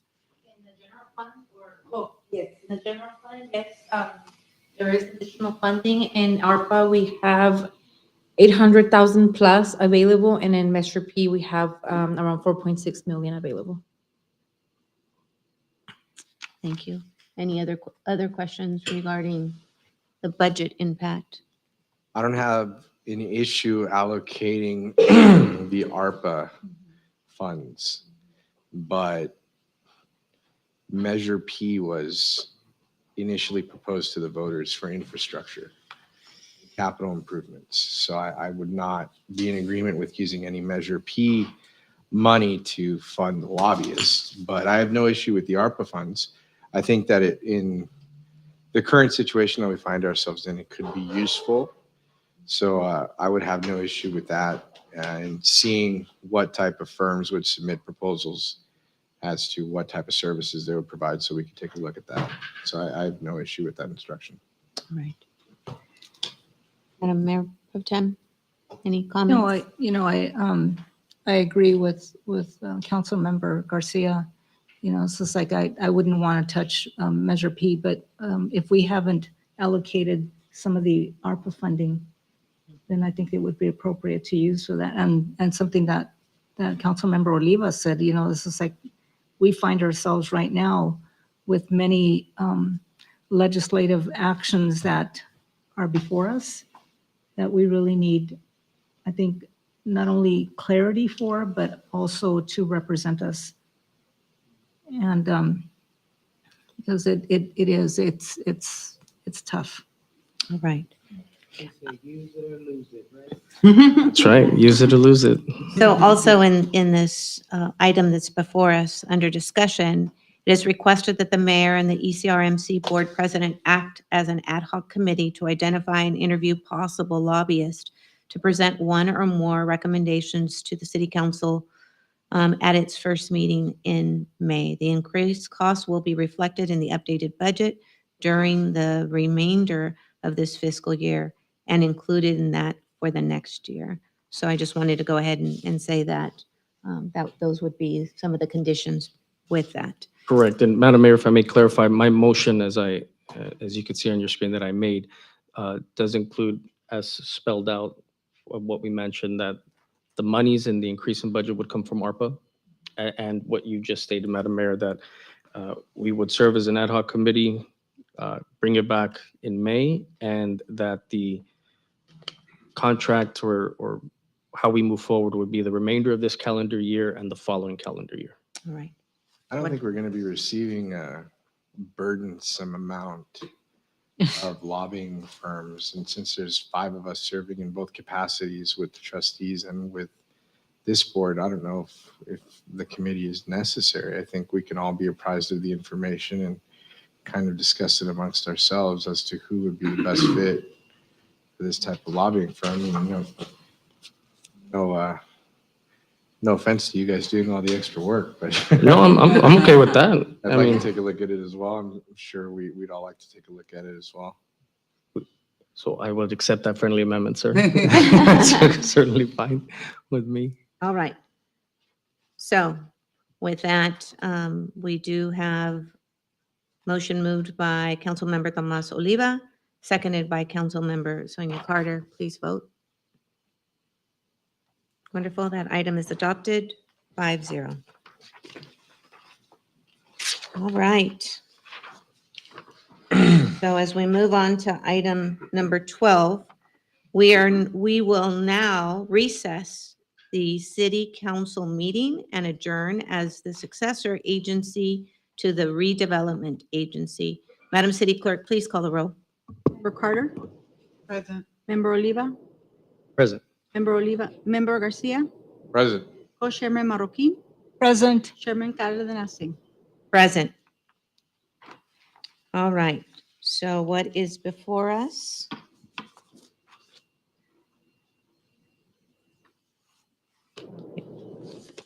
Ms. Adriana.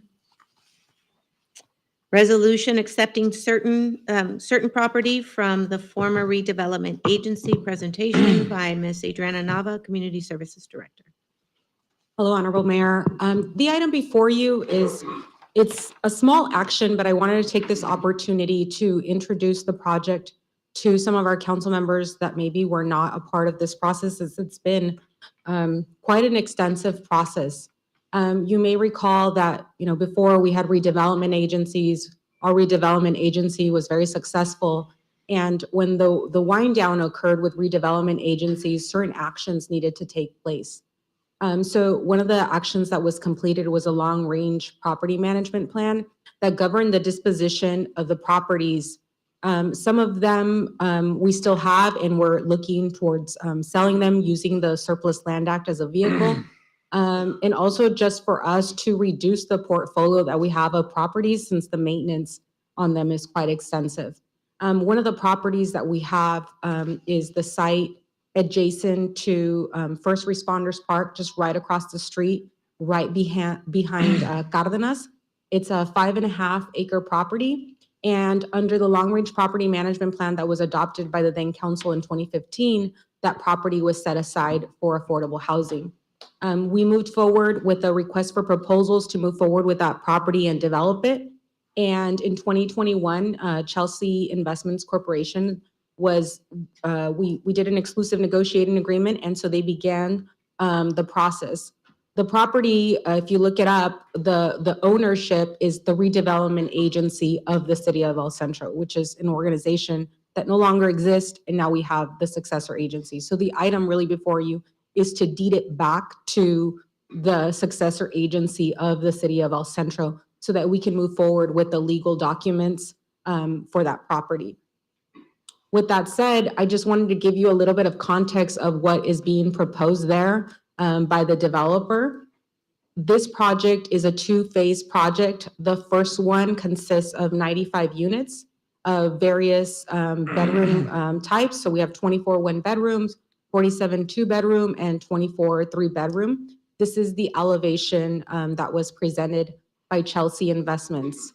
I do want to inform you that recently in conversations with Chelsea, there has been discussion about changing the elevation and changing the architectural style. Instead of a flat roof line, which we had wanted, they are considering bringing this item back and changing it to a pitch roof style in order to, what they call value engineering, reduce the cost of the project. And so that's something that would come before you. I will let you know that as staff, I really like this design and I wanted it to continue with the contemporary style that we were looking that matches all of the investment that council has made with the new library, the fire station, the park across the street. And so it's something that will likely come before you if they do make that change. Did you want to say something, Mayor? I'm sorry. I do, and I think what I'm really concerned with is this is what's been proposed. And this Yes. is what we approved. And so I am uncomfortable with there being a change, and it sounds like a downgrade of what was presented to us. And so that is concerning to me as a city. We have made great investments within that area, and this is what we voted for, and this is what we approved. So I don't understand why they're looking to have this change. Cost. But I think it is an item that will likely come before you if the change does materialize. But I want to let you know now in anticipation of that coming forward, or maybe to inform the developer, hey, consider it because this is what they had previously approved and really liked that for our community as well.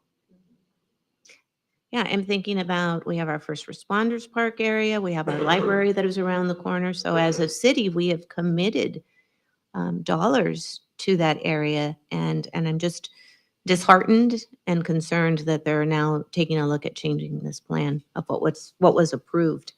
Did you want to say something else, Ms. Marroquin? And I saw you looking at me. No, I'm listening. completely second the mayor's opinion on that. I'm not a fan of bait and switch. Please make it absolutely clear that we expect that it's comparable to what we approved if they expect for our continued approval, especially because of the investment that we've made and the investment that we've discussed in that area. And we just put a multi-million-dollar library up. We have a $2 million park across the street. We have our fire station right there. I mean, we have put a significant amount of public resource money into the development of the area. And we expect it to be met with something in kind to both beautify the area and to help with the further development of the area. So we will not accept a significant downgrade from what they sold us from. That's just a plain bait and switch. And I don't think that this council is accepting that. Thank you. All right. Our meetings are recorded now, so I could just say, go back to this point of the meeting. And so adding on that, just the total, as mentioned, it's 2 phases. And so it will be broken up into 2 parcels. And just overall, it's 168 units, 2 community center buildings, an outdoor recreation and playground. They're including as well on-site, 228 space parking lot and extensive landscaping improvements. And I do want to add that as part of the grant application that was submitted to the state, you can see this is an engineering related drawing. And so as part of that, 5.5 million will be going to offsite improvements in the area, including the extension of 12th Street. And so that will allow for another north-south roadway that we desperately need in El Centro to reduce some of the congestion that we experience along 8th Street, Imperial Avenue, La Brucherie. And so that will help us as well. And so moving forward, we do ask the packet before you includes the deed. And so the action is a resolution of the successor agency to the El Centro Redevelopment Agency, accepting 1 property from the former redevelopment agency of the city of El Centro pursuant to the successor agency's approved long-range property management plan. That was a tongue twister. Read Good that job. Can you do it again? Betsy writes these things and she just watches us like, ha ha. All right. Just kidding. All right, so before us, we have the mover, Council Member Edgar Garcia, seconded by Mayor Pro Tem Sylvia Marroquin. Please vote.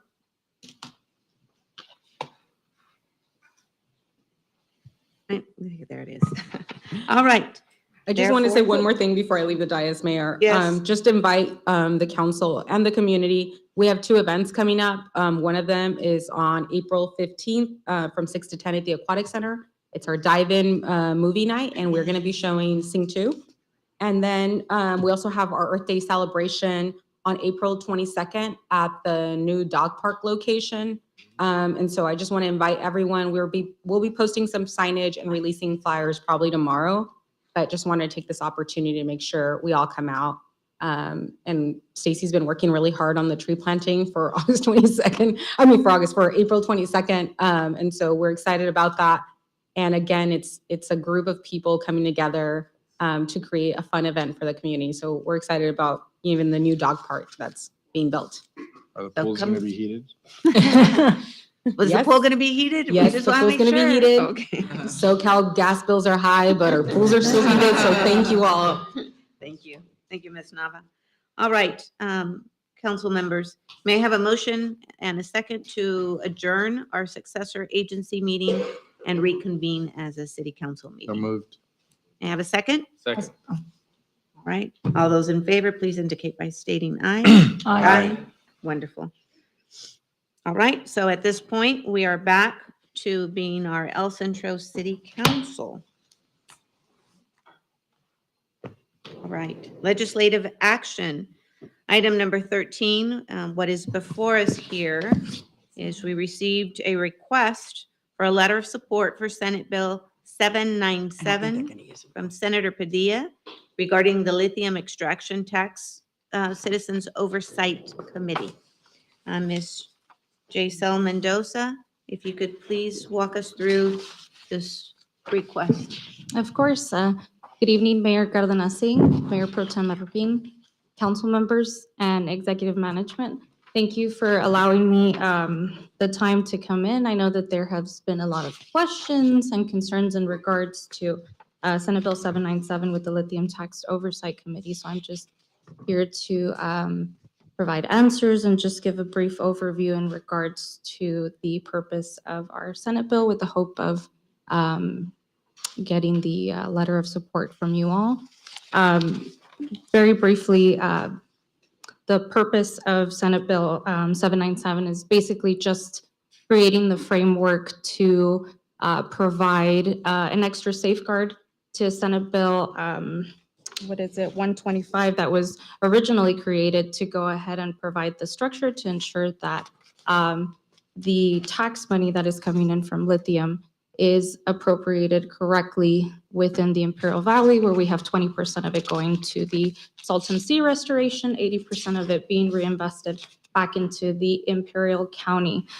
So basically with our Senate bill, we are providing a safeguard, basically a spotlight to ensure that the funds are going to be used the way that they should be used, and basically to provide a even playing ground or an even playing field for the Imperial County residents to empower those that will be selected to be a part of the committee.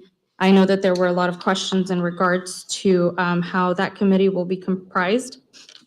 There will be 7 appointees, 3 which will come from the governor's office, 2 which will come from the Senate, and 2 which will come from the Assembly member's office. This will all be comprised of local committee members with areas of expertise within environmental justice, economic development, environmental restoration, and then vocational training. With that being said, I don't know if you have any questions for me. Colleagues, questions? If you will, I think, just to share with you, Ms. Mendoza, I think that what I'm hearing, the concern that I'm hearing is the local committee that will take place. And I think what I'm hearing is strong advocacy to making sure that we have local community members that would be sitting on this committee. And even though they are going to be determined and appointed by the governor, if you will, that we would just want to make sure that it is locals that Yes. will be part of So this there committee. will be a process for that governance structure. That governance structure hasn't been like 100% solidified. We are open to those conversations. Like I said, this is more of the framework that's building up to it. We are working on putting a round table to go ahead and sit and invite all of the stakeholders, the community, to voice out their concerns. The purpose of this, or the reason we went ahead and pushed forward with this, was because we ourselves heard a lot of concern from the community in regards to past experiences that have happened with solar, with plenty of other opportunities that we have been faced here in the Valley. Because we are a resource-rich community, we are prone, unfortunately, to be used and abused, right? So we want to ensure that that doesn't happen. But we are open to the discussion as to the process of putting that governance structure together. We are open to the conversations as to how the process and who those appointees will be. So those decisions have not been made. We want to work with the community. We want to hear you all, and we want to ensure that we provide the safeguard and we place the correct individuals in those positions to ensure that those funds are appropriated correctly and reinvested back into the community. Colleagues, questions on this item? Feedback? Well, I don't necessarily have any questions, Madam Mayor, except for some comments. And I personally I had nothing to do with this bill, by the way, just so you know. But when I read it, I really liked it. And I tell you why. At the beginning of February, I was really shocked to hear the County Board of Supervisors announce this amazing plan of how they're going to give a lot of this money back to the companies for economic development, for incentives, property tax, and all this kind of stuff. And then the last 2 slides that they showed was, and then we're going to call upon the state to pay for roads, bridges, and all this infrastructure that they need. And then the last slide was, we're going to call on the federal government to pay for blah, blah, blah, blah. And I just thought, wait a minute. You want to give back this money to the companies and then turn around and ultimately taxpayers to be on the hook for the money that you're going to give back these companies. It makes no sense to me. And I really felt crazy. I'll be honest with you. I was trying to ask around some folks and said, Did we all just hear what just happened? They're trying to pat themselves on the shoulder for giving the money back to these companies when we have so much need here.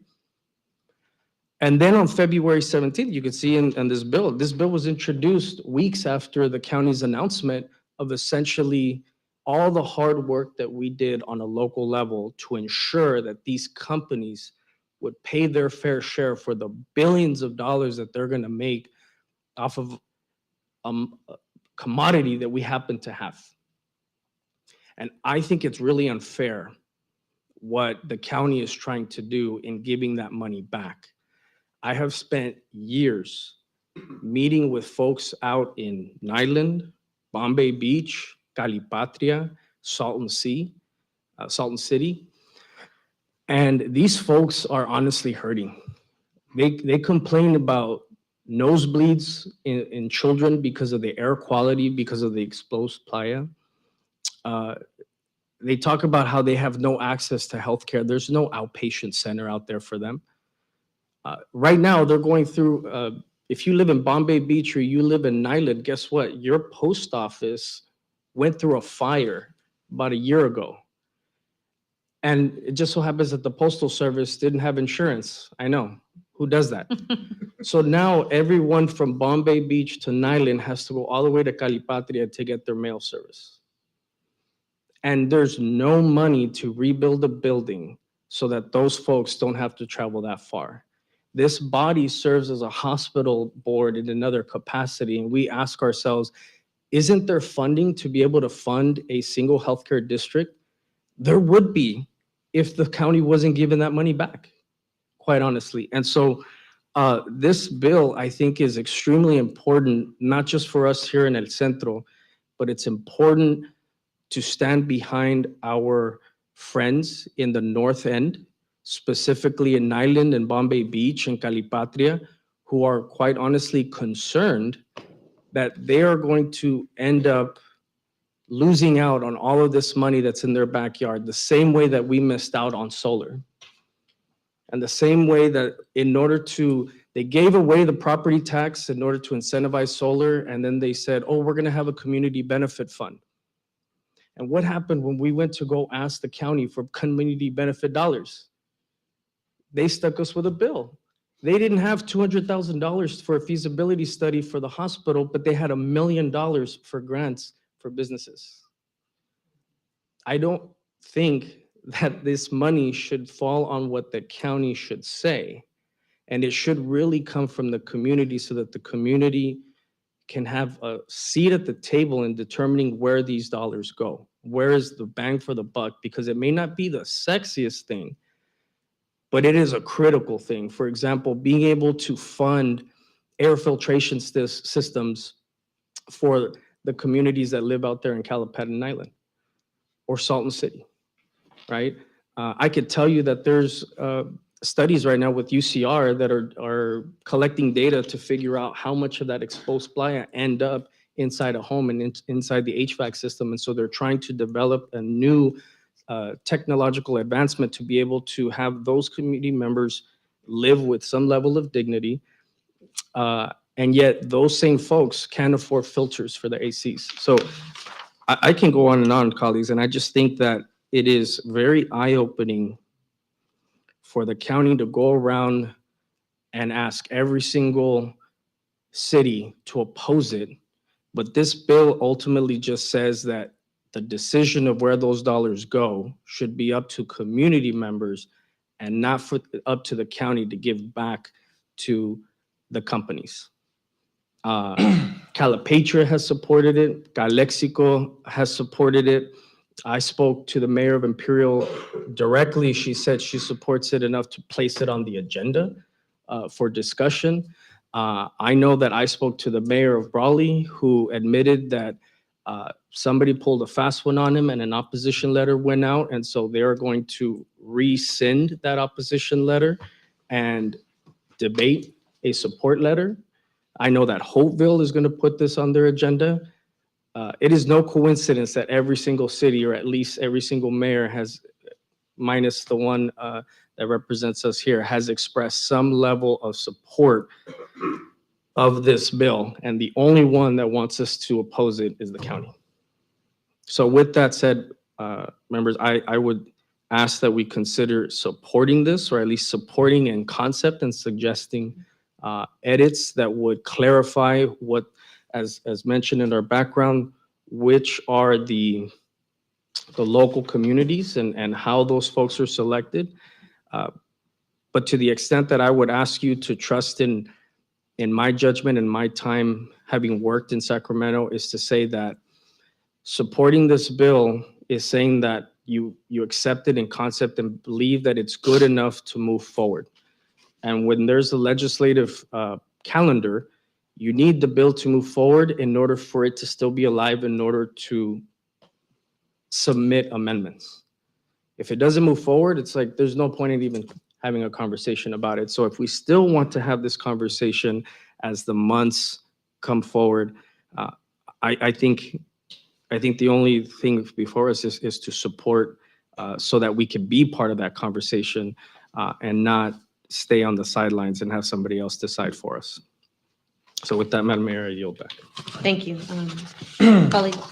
Well, in response to my colleague, Councilmember Oliva's comments, in theory, everything that you said, I agree with. However, from what I've been told, and I think there may be a lack of communication or understanding from what the information is getting from, what information we're getting from the county, because my understanding of the county's plan in giving these breaks to these companies is not just to give them the money, is that it's contingent on these companies not only just extracting the raw lithium from our community, which is the resource that we're going to be getting, not only extracting it, but investing in infrastructure to refine it here, creating jobs, spending more money here. And even further, not just refine it, but to create further infrastructure to make batteries here using that refined lithium, thereby creating another segment of the production line. Because these companies could very well just easily extract the raw lithium from here and transport it by rail, by freight, any different, there's many ways that they can transport it, and they can refine it somewhere else, possibly out of state where it's cheaper. They can have battery plants out of state, which we've seen. California lost contracts with potential infrastructure for battery manufacturing plants to Nevada because of their incentivized tax structure and things of that nature. So the county's trying to keep the different layers of production here in our county, which I agree with. I think that we don't just want to lose this resource. Yes, we'll get some money from it, but we will get exponentially more if we control the production here in this county. Not just extraction, but refinement, and then the finalized product of the batteries. That's my understanding of how they would receive some of this money back, in order to incentivize them building that infrastructure, because we don't have it here. We don't have these plants, we don't have refining facilities, we don't have manufacturing facilities. All of these facilities would be built in those areas in order to keep these tiered levels of production, which I agree with. I think that that's the initial great plan, that not just having the resource and shipping it out somewhere else, but having it go through the motions locally, thereby creating more money, more infrastructure, and a larger footprint of exposure for this county. I think that's ultimately the goal of Lithium Valley. That's how it has been sold, and that's my understanding of why they're trying to incentivize that. If they were just giving the money to these companies and they're going to move the resource out anyway, then no, clearly I don't agree with that. But one thing that makes me pause with this bill is the fact that local community is not defined. And even in the language right here in front of us, it says that this could include Riverside County. That right there is a big concern. I don't want Riverside County to have anything to do with that. This is our resource. This is what we're using it for. How are we going to have representatives from Riverside County dictate how tax money is spent in Imperial County? That doesn't make any sense whatsoever. And I'll tell you right now, nobody in Riverside is going to vote for us to have a say on how they spend their tax money. So why should we? The other thing that concerns me is that public member is not defined. And it could be elected officials that are appointed by the governor or the assembly or the state, Senate, which, I need more clarity. This needs to be tightened up a lot more before I can give it any level of support, especially with what does local community mean to them? Because Riverside does not mean local to me. And I don't think it should have anything to say with how Imperial County tax dollars are spent. So I want some more clarity from the county as to see if your interpretation is correct, or is the interpretation that I have correct? Because that clearly needs to be defined. We need to have that understanding. Why are they incentivizing these companies, and how are they going to go about doing it? Because if they're writing a blank check to these corporations, clearly I don't agree with that. I don't think anybody would. But if they're incentivizing reinvestment in infrastructure, I think that's good for the public. I think that's good for our community. And ultimately, that'll be good for their business as well. Because what we don't want to see, like I said, is our precious resource, which is the raw lithium, just to be sucked out of the ground and taken somewhere else. So, Mr. Garcia, I understand, and again, in concept, I would say to you as well that I agree. However, what the county won't tell you is that they cannot promise that lithium will be refined and turned into batteries here, because in order to create a battery, you need lithium, you need manganese, and you need copper. We don't have copper. So if you're a business now you're going to have to figure out where the nearest copper quantity or amount or commodity is in order to ship it here in order to do that, right? Yes, it would be nice for them to refine it here, but once you give back the extraction tax money and they refine it, that's now categorized as a different tax. That's probably going to be sales tax that then goes back to the county.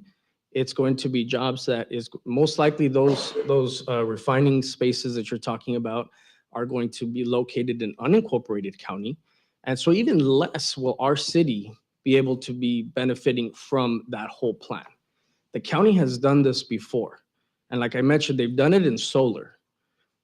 And so that's why I don't fully believe their presentation as it yielding something, because there is no amount of money that they're going to give back that if a company that is meant to make billions of dollars is going to weigh the value of whether or not to invest going to Nevada to refine and whatnot, or to do it here. They were going to do it because they've already have those models and that analysis as to whether or not it's going to yield a return. And as far as Riverside County, I don't see Riverside County anywhere in the language.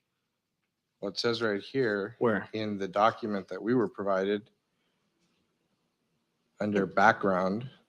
Well, maybe in the background, but I don't see it anywhere in the actual language of the I bill. believe the reason Riverside County is mentioned there is because that 20% that is allocated to the Salton restoration, technically some of those areas are considered Riverside County. So there comes a point where there's areas within that section, you hit a street and it's the zip code pertains to Riverside County, which is why there may have been that brief mention, but it is the bill language, all of it is centered towards Imperial County. Somebody else did bring that to our attention, and we are going to make that clarity just because of the zip codes that fall within the area because of the Salton Sea.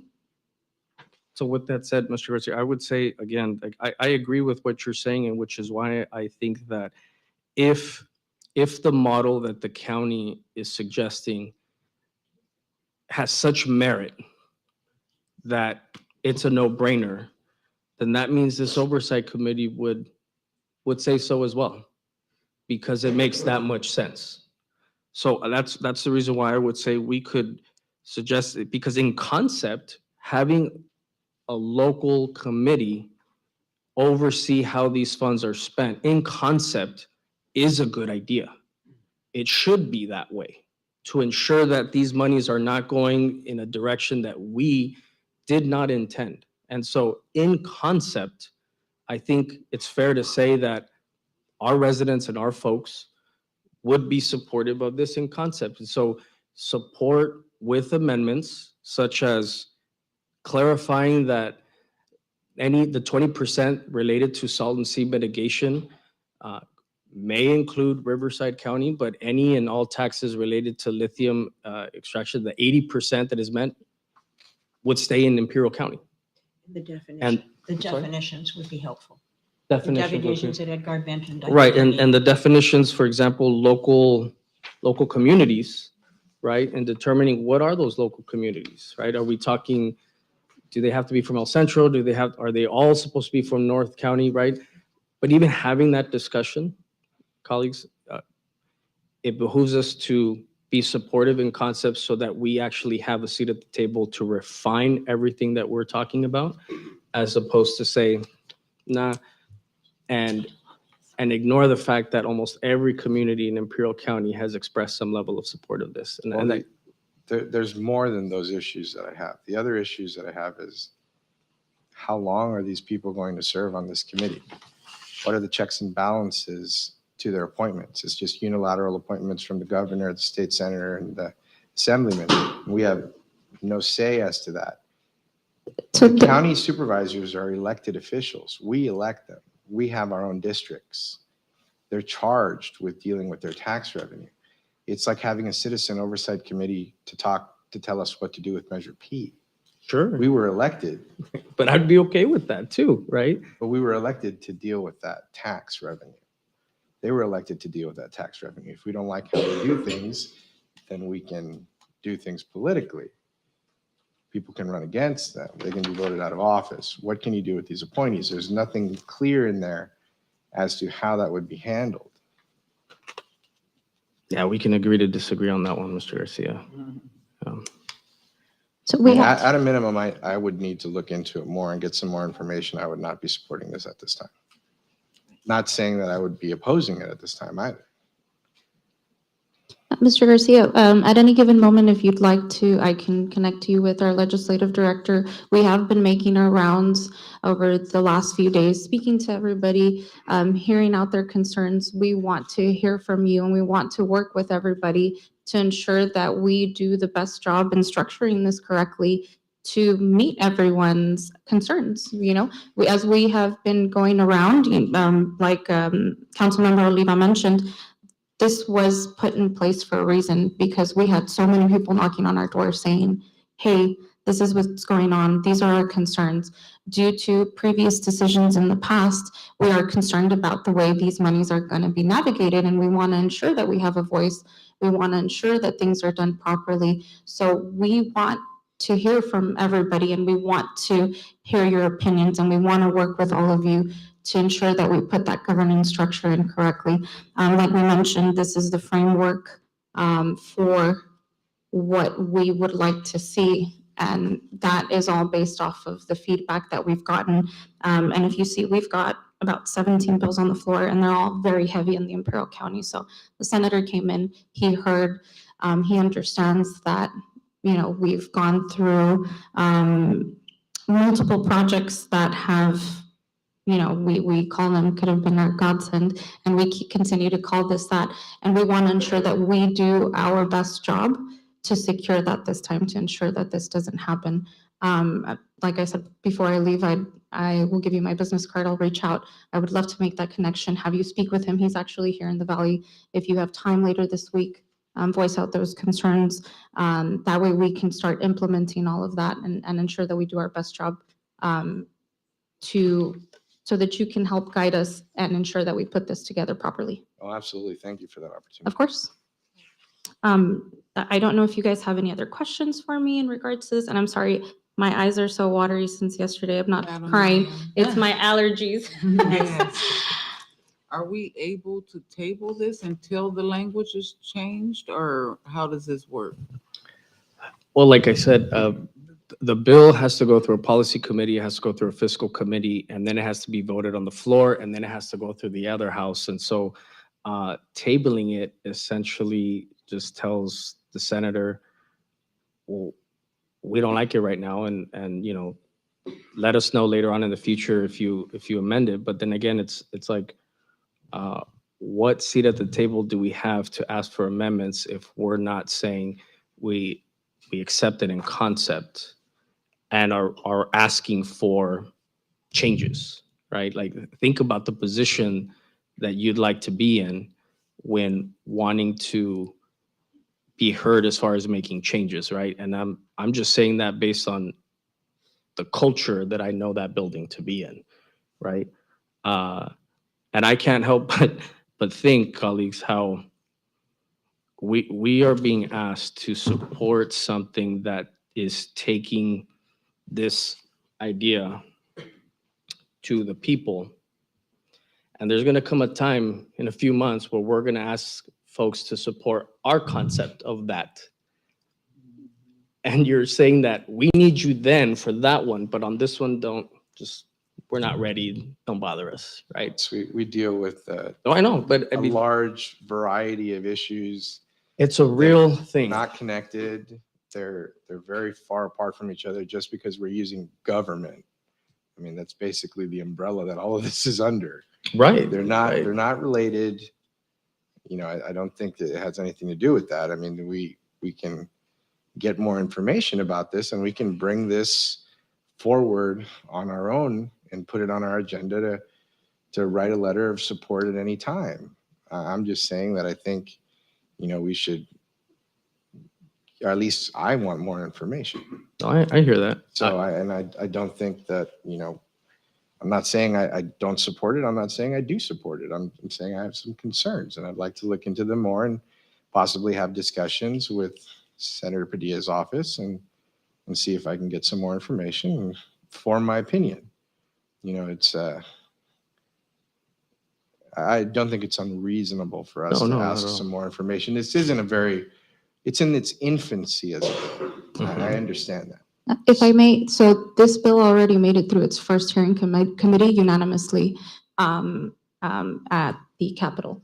And so the reason we are asking for those letters of support is, again, we want to continue to hear from you and work with you together as we continue to build this structure together. So if you are in favor of meriting to continue these discussions and to continue to vet and work on building this structure, I would ask for your letter of support. So I did just want to add that as well. And like I said, we're very open to conversations.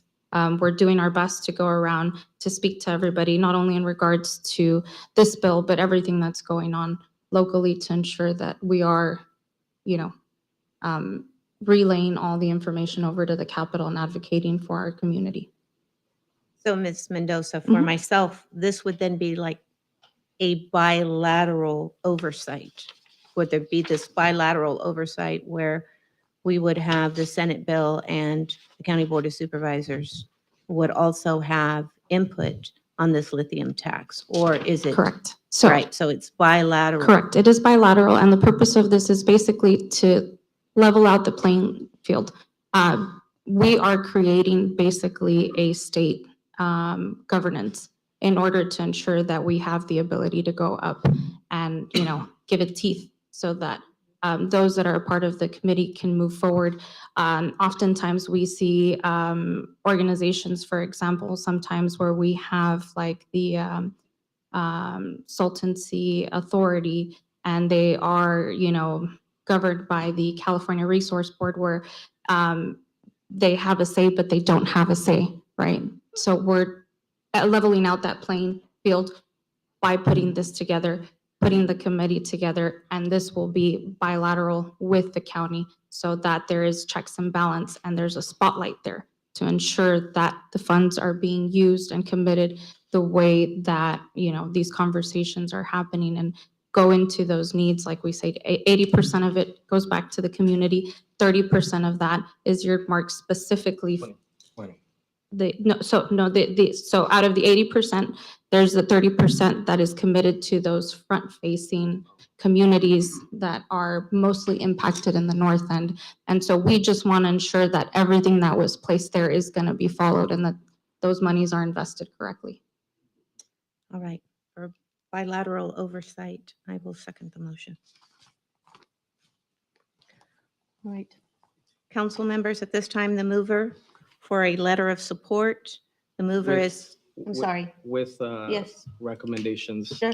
of amendments. That was my motion. Oh, yes, I'm That's what I sorry. was going to ask. I even though apologize. it's, you So know, I'll go ahead and have you go ahead and identify Oh, it was, what you're moving so that it's very clear to Sure, all the of us. motion is to support with amendments, and that is to clarify the 20% for Salton Sea, Riverside County. Riverside County, and what that looks like, but anything that has to do with the remaining 80%, that it be for Imperial County only, to work on the definition of local communities. Mhm. And what was the other, Public member, sorry, what was that? definition of public member. Definition of public member, please. That is so far, and obviously, the conversation will continue. Yeah, of course. And, Yeah. and like I said, any questions that you have, please reach out to us.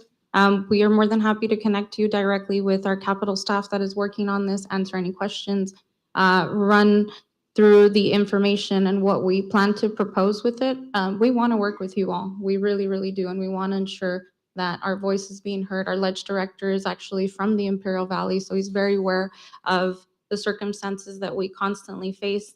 And we're here to advocate for you all. So like I said, I will make sure to put you in contact first thing with Alexis, our ledge director, tomorrow. I know we've had some meetings, and anybody that has any questions, please do not hesitate to reach out. We are more than open to entertaining those conversations, hearing you out, and then putting that plan together collectively. All right, council members, the mover, Councilmember Tomas Oliva, seconded by Mayor Marta Cardenas Singh. Please vote. That item passes 4-1. Thank you. Thank you. Excuse me.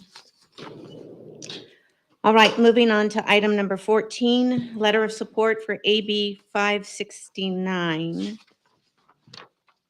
What we're looking at here is, let's see, the Office of Assemblymember Eduardo Garcia has asked for support of AB 569 Salton Sea Geothermal Resource Area, Lithium Valley Office of Development. The bill would establish the Lithium Valley Office of Development and would require the office, in consultation with relevant state agencies, to coordinate the initiatives related to funding, economic development, construction, manufacturing, technical development, and the reclamation of lithium in the Salton Sea geothermal area. Tomas, can you walk us through this? Are you comfortable walking us through this? You know, I have a funny response to that. I don't get paid enough for this. If we had a lobbyist. I know we had a lobbyist. I mean, really, right? No, and you know, going back to some of the previous conversations, you know, the need for an office to be at the forefront, and I know that this is something that the county had asked for, is to have staff specifically within the county that's dedicated to the development of Lithium Valley, to be working with the county for permitting, for because it's obviously lithium is very tied with geothermal, but there is a 3-layered cake here, because you have geothermal that's permitted by the state, you have lithium that's permitted by the county, and then geothermal is generating energy, and so that energy is has to go on a transmission line that's permitted by IID. And so it is a very complex, how do I know this, right? You're asking yourself. I just read all day. It is a very complex thing for investors to come in and to kind of figure all this stuff out. But and so I think that what the assembly member is trying to do is make sure that that there is a dedicated office for what we all have been told to envision, just a industry cluster of lithium here in Imperial County. And so this is, again, a conversation to have an office that would assist in geothermal power. And also, I think to educate the public as to how this geothermal renewable energy generation and lithium recovery, as opposed to mining, because there's lithium mining, lithium extraction, and lithium recovery. The mining is when it's a dry ore, you're in a cave and you're chipping away, right? This is a recovery because you're talking about a brine that has these minerals in it. And so there's proprietary technology that would allow for you to run that brine through some chemicals and then through certain phases be able to extract manganese cake, to be able to extract the lithium. And so it is actually one of the cleanest, environmentally cleanest forms of extracting lithium than in other parts of the world, like Argentina, who have a different process, right? And so I think that the Assembly member is trying to support some of the efforts of the county in being able to have an office here. And I think that it's a good idea. And as moving forward, having this unfold would be very interesting. But I think in concept, again, it's very positive. Wonderful. I know our interim city manager. Is there anything that you would like to add on the discussion of this item? No, I think Councilmember Oliva actually hit most of the points that I was going to make, but it is true that in Imperial County, right, it's a byproduct that's already happening. So this is a process that brine is used basically to cool off geothermal processes. So that is already occurring. So this is an opportunity, right, to extract from that brine that is created in the process of maintaining those geothermal wells cooled. As he mentions, right, large deposits of lithium are not readily available in the United States. The only other place that has some is Silver Peak in Nevada that has, substantial amounts. And the production there comes from hard rock, I believe, extraction. So it's different than what it's happening here. So obviously, as California and the United States and the world as a whole is relying more on the use of renewable energies to build electric vehicles or personal electronics, the actual Salton Sea area, which is known as a geothermal area, also would be Lithium Valley in this case. So it does bring additional development to the area. It drives investments into infrastructure developments, which could create good paying jobs for Californians in Imperial County, support the mitigation efforts for the receding Salton Sea as well. It would be another direct effect of this, which obviously has a direct impact on air quality as well as respiratory health problems that are common among Imperial County residents. So it would be an opportunity to also improve or lower the cost of geothermal power in California, making it more competitive in the markets, and recognizing that in reality, there's a huge opportunity that is coming to Imperial County through the Salton Sea geothermal resource area. And, the goal would be to make sure that there are measurable impacts to the local area. And in closing, this was obviously create relevant, work with relevant state agencies to coordinate initiatives that are related to funding, economic development, construction, manufacturing, technical development, and reclamation of lithium in the Salton Sea geothermal resource area. Wonderful. All right. Questions, comments, feedback? All right. At this time, we will be ready to put it out for vote. The mover is Councilmember Tomas Oliva, seconded Mayor Martha Cardenas Singh, approved 5-0. And interim city manager, will you be reporting on the next item as well? Yes, Item I number also 3. have a brief on it. So AB 1593, which is the California Workforce Development Board, Salton Sea Geothermal Resource Area Equitable Access Program. So basically, as probably most are aware, Imperial County is a disadvantaged area with high unemployment rates, some of the highest of any county in the state of California. and also 3 times higher than across the state, and that's based on figures from 2022. Additionally, the household incomes in Imperial County are pretty much all close to half, right, of the median income across the state. And in Imperial County, about 18% of the population is living currently in poverty. So there's a disproportionate high percentage of adults without high school education as well in our county. This bill would establish the Equitable Access Program to prioritize employment in construction, manufacturing, some of the ones that I've already mentioned, right, in that particular area, which includes reclamation activities as well for local residents in the Salton Sea geothermal resource area.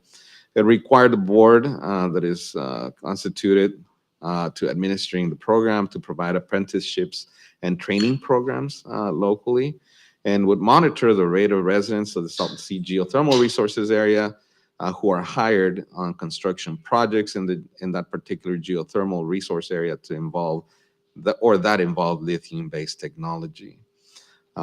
So I'm available if you have any questions. Additionally, this comes as a result of a Blue Ribbon Commission that provided a number of recommendations in relation to this particular project. All right. Thank you for that report. Council members, comments, feedback, questions? So the only comment I have, Madam Mayor, is just that, as mentioned, this bill focuses a lot on the employment aspect, right? We talked about how we expect this to be a huge industry cluster. We're setting the stage for it to be easy for industries to come in and be able to permit and establish and whatnot. But the question then is, what about the workforce, right? And the workforce, what this essentially states from my analysis or my reading of it is that we want to make sure that, one, our schools have the resources that they need in order to credential or to certify local residents, but we also want to make sure that these companies hire local residents. And so that is the spirit, I think, behind this bill. And so I strongly support it in concept as well. Wonderful. Always looking at building the pipeline within our existing community. All right. So with that, mover, Councilmember Tomas Oliva, seconded by Councilmember Edgar Garcia. Please vote. Item passes 5-0 for a letter of support. Great. At this time, we'll go ahead and move on to task force reports from our council members, please. Councilmember Carter, would you like to start? Sure. Please forgive me, that wind yesterday, took us all for a loop, huh? We had our joint hospital board meeting. That was interesting. I'm sure our hospital board president will touch bases on that a little bit more. And then we attended our Cal City member meeting in Westmoreland. That was interesting as well. It was nice to see a lot of people, meet people, and see what other cities are doing. So it was very interesting. We had our Easter egg hunt, and that was nice.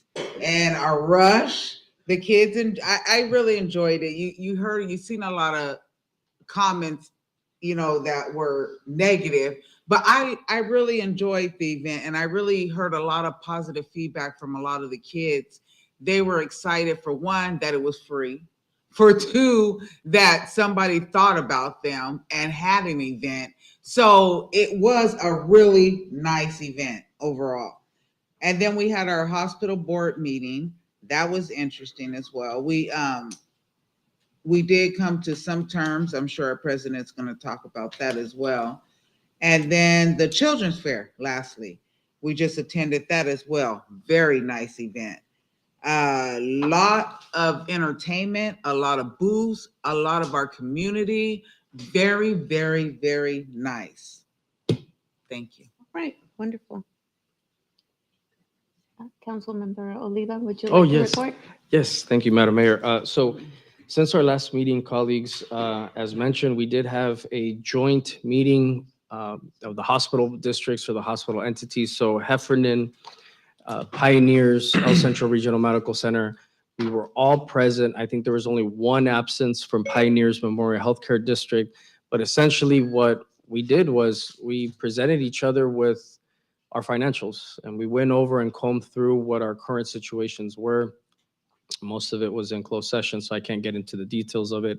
But we walked out of there with a consensus, right? What we're supporting, what we would still like to continue having conversations about. And so there will be some announcements that come in very soon, I think within the next week, as far as the leadership team for the hospital. And so there really are a lot of things that are going to be turning around. And I think that you're going to see that because, the misinformation that was floating around related to the hospital was really creating a lot of headaches and unintended consequences that this council, with the leadership of our mayor, has been able to turn around and make sure that we're now headed back in the right direction, that things such as the police station is now back on track and in terms of a conversation, right? So we're now hiring folks within ECRMC to head us in the right direction. So again, it's quite honestly very relieving to see where we're going. And I think that I'm getting more sleep, colleagues. So I appreciate the support in getting us. I have seen less white hairs on my head in the last couple weeks. And so I thank you for the support on that. As mentioned, the Easter egg hunt was very interesting. Gustavo, I think you had a lot better setup this year than last year, certainly. And for all the team, I know the fire department was there. We had Battalion Chief Chapin there with some folks helping us out. And so it was a team effort. But even then, the folks still found a way to just kind of make sure that we took plenty of notes to make sure that next year is that much better, right? Right. And so I thank you again, though, for your team. I think Adriana took off, but Gus, if you could take the kudos back to the team for everything, Yes. please. I unfortunately had to leave early to attend a meeting or an event in Brawley, which was nice. I did get to sit down with the dean of San Diego State University to just, start that relationship, to understand what they are doing to promote their nursing programs within San Diego State and wanting to expand cohort ability for masters in nursing here in Imperial County. I also want to highlight that we did have Vietnam Veterans Day event at Buckland Park. I believe the mayor will touch on a little bit. I arrived late. I apologize to my colleagues. I was busy in an appropriations meeting, but from what I saw, the event was well attended. And as you know, many of our veterans in our communities really appreciate us being there to support them. And so I'm glad that the city was able to do that on their behalf. Let's see, we have additional meetings with the hospital later this week. And I just want to take this opportunity, colleagues, and to the residents, happy Easter, Good Friday, and I hope you enjoy time with your families. Madam Mayor, I yield back. Thank you so much. Councilmember Edgar Garcia.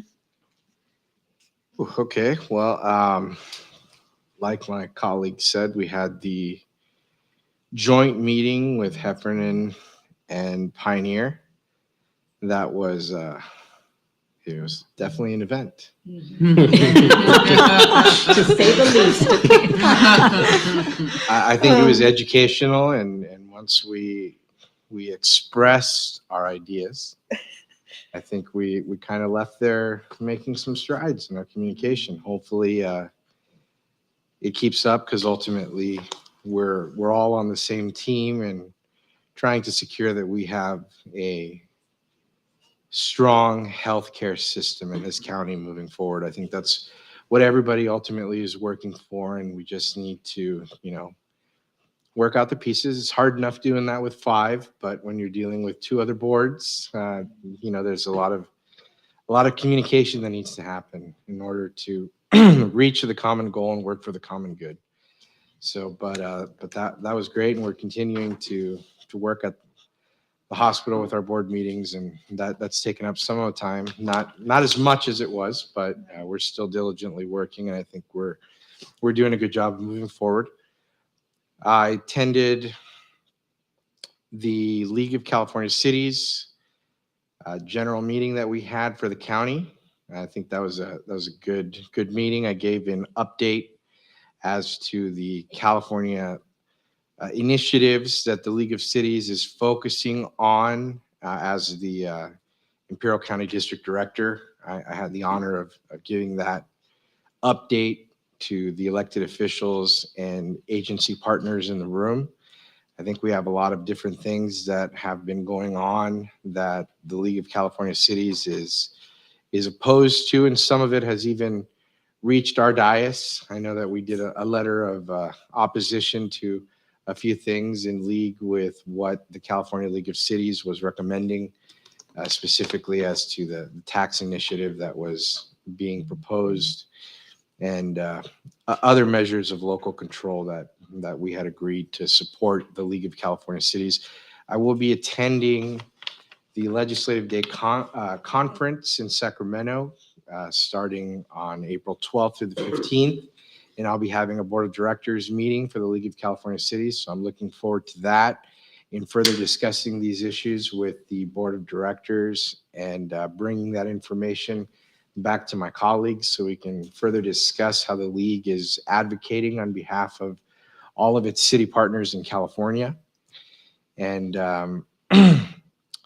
I also attended the event in Brawley where I saw my colleague, Tomas. I think it was a good event. It's a Dove's event for charity. They give scholarships to kids, and it's a very well-attended event. Saw a lot of familiar faces, people getting together to have a good time in the name of charity. But they did raise a significant amount of money, is my understanding, is that they did raise a significant amount of money during their silent auction, which is going to be directly transmitted to the children of the community. They don't just give scholarships to kids in Brawley, but they do spread it out throughout the county. So I've always supported them and will continue to do so. But other than that, just been dealing with our city business here. We have not had any task force meetings lately. I think, Tomas, it may be time for us to put on the public safety hat and have a task force meeting regarding public safety, get an update from our chief as to how things are going and how best we can act to support our first responders in any way that we can. I think we should definitely get an update regarding that. So we should talk about scheduling something like that. It's been some time.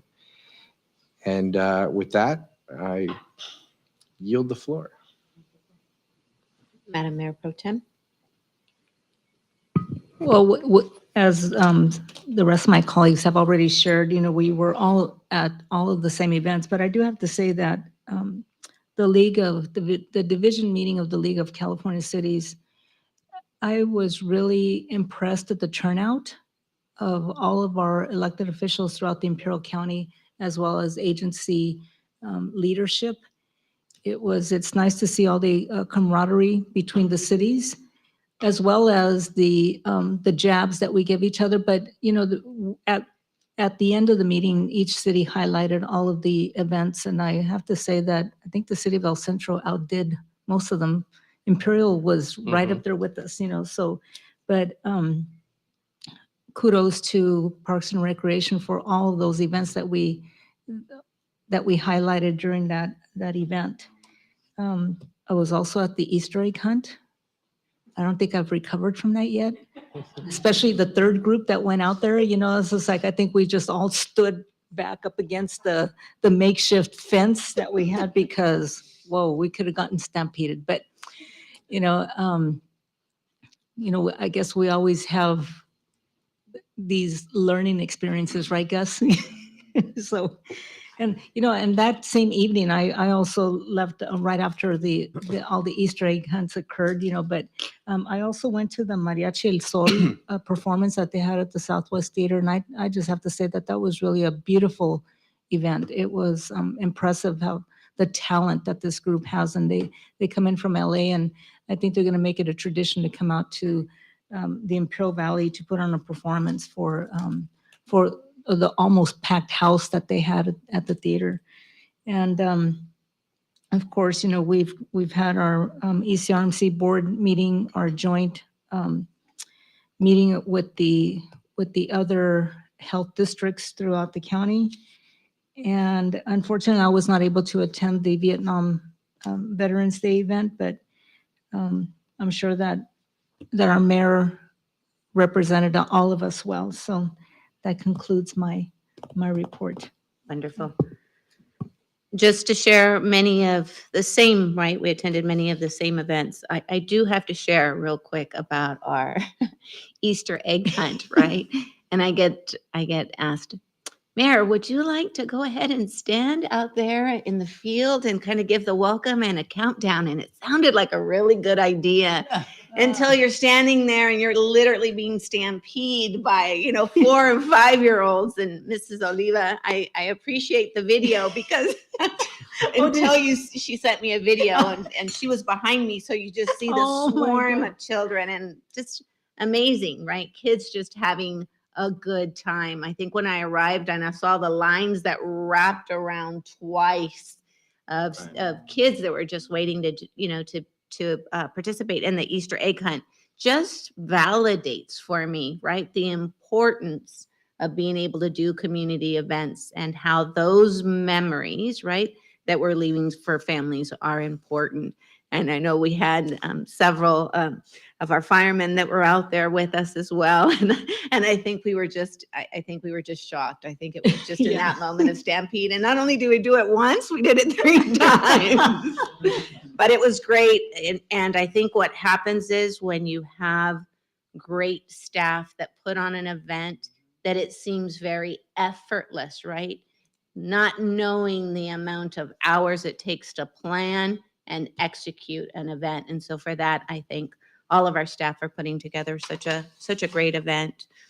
With that being said, I want to take this opportunity. Thank you, Police Chief Sawyer. We had a youth conference at Heber Elementary School District, and we actually had representation on behalf of our El Centro Police Department. We had 2 female police officers, and I will tell you, our 7th and 8th graders were just impressed and asking questions, and it was great. The presence that you have made under your leadership here in our community events has been commendable, and I thank you for that, because I know it pulls resources off the line, but that we've made that commitment to our community, that we're embedded and that they are important, we're important, and community has that opportunity to have that interaction. So I thank you for your leadership.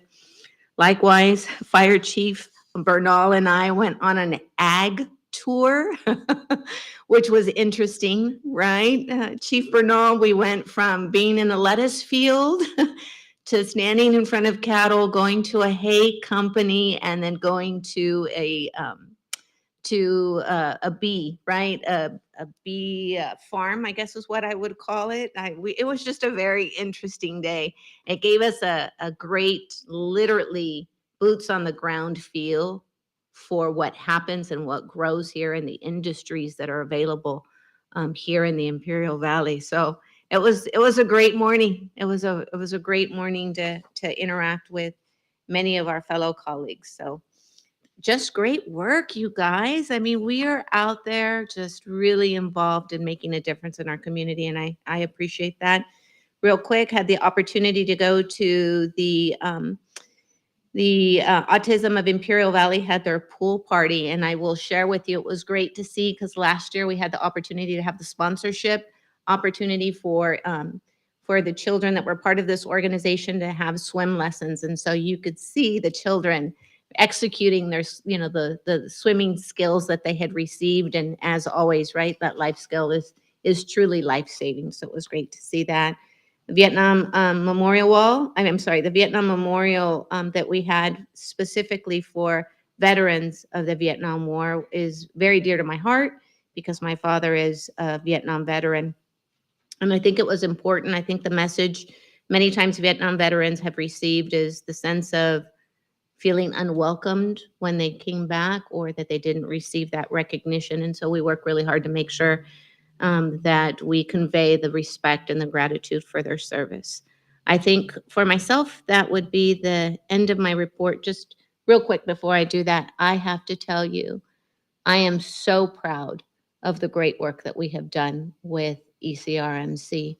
We have gotten in front of it, and from the ashes will rise a phoenix. And we have put in the time and the energy and the effort to get it where it is now, knowing that we were going to go into a situation that was very difficult. We did not cower. If anything, we showed resiliency and tenacity and continue to do that through our leadership. And we will get to one healthcare district. That is our goal, and that's where we're going to be. All right. Interim City Manager. Madam Mayor, thank you. Definitely, we've come a long ways. 11:30 p.m. meetings and the first few weeks actually of the hospital, I spent a lot of time with Councilmember Oliva. Quite a bit of time. It was definitely a abrupt introduction to crisis management. So it goes on my resume for sure. It's called tough skin. I think our collective resumes just grew by leaps and bounds during those first few weeks, and they continue to grow. I did have the time twice since our last meeting to spend some time with our library director. I did some onboarding, introducing her to the different departments and staff across the city and having her see some of our facilities. We stopped by at the Aquatic Center, and as always, it's great to see Roman Platero out there. He's always got a big smile and a big hug. So I was happy to see him there. I had a little bit of a chance to actually just chit chat with him a little bit. I did attend the ICTC meeting as well as the Dinner League of California Cities meeting. That was definitely, the brag session, right? That's always good to see, and it's my first one. So I was kind of concerned that we were going to be a little short, but I think we did pretty good. It was outstanding. A lot of the work that actually all of our department heads do is showcased there among, all the other, councils as well as, department heads that attended. I know that our police chief was present as well as our community services, community development director, community services director, as well as Abraham was there too. And in a different, I think, what am I trying to say? Capacity, right? Stacy was there as well.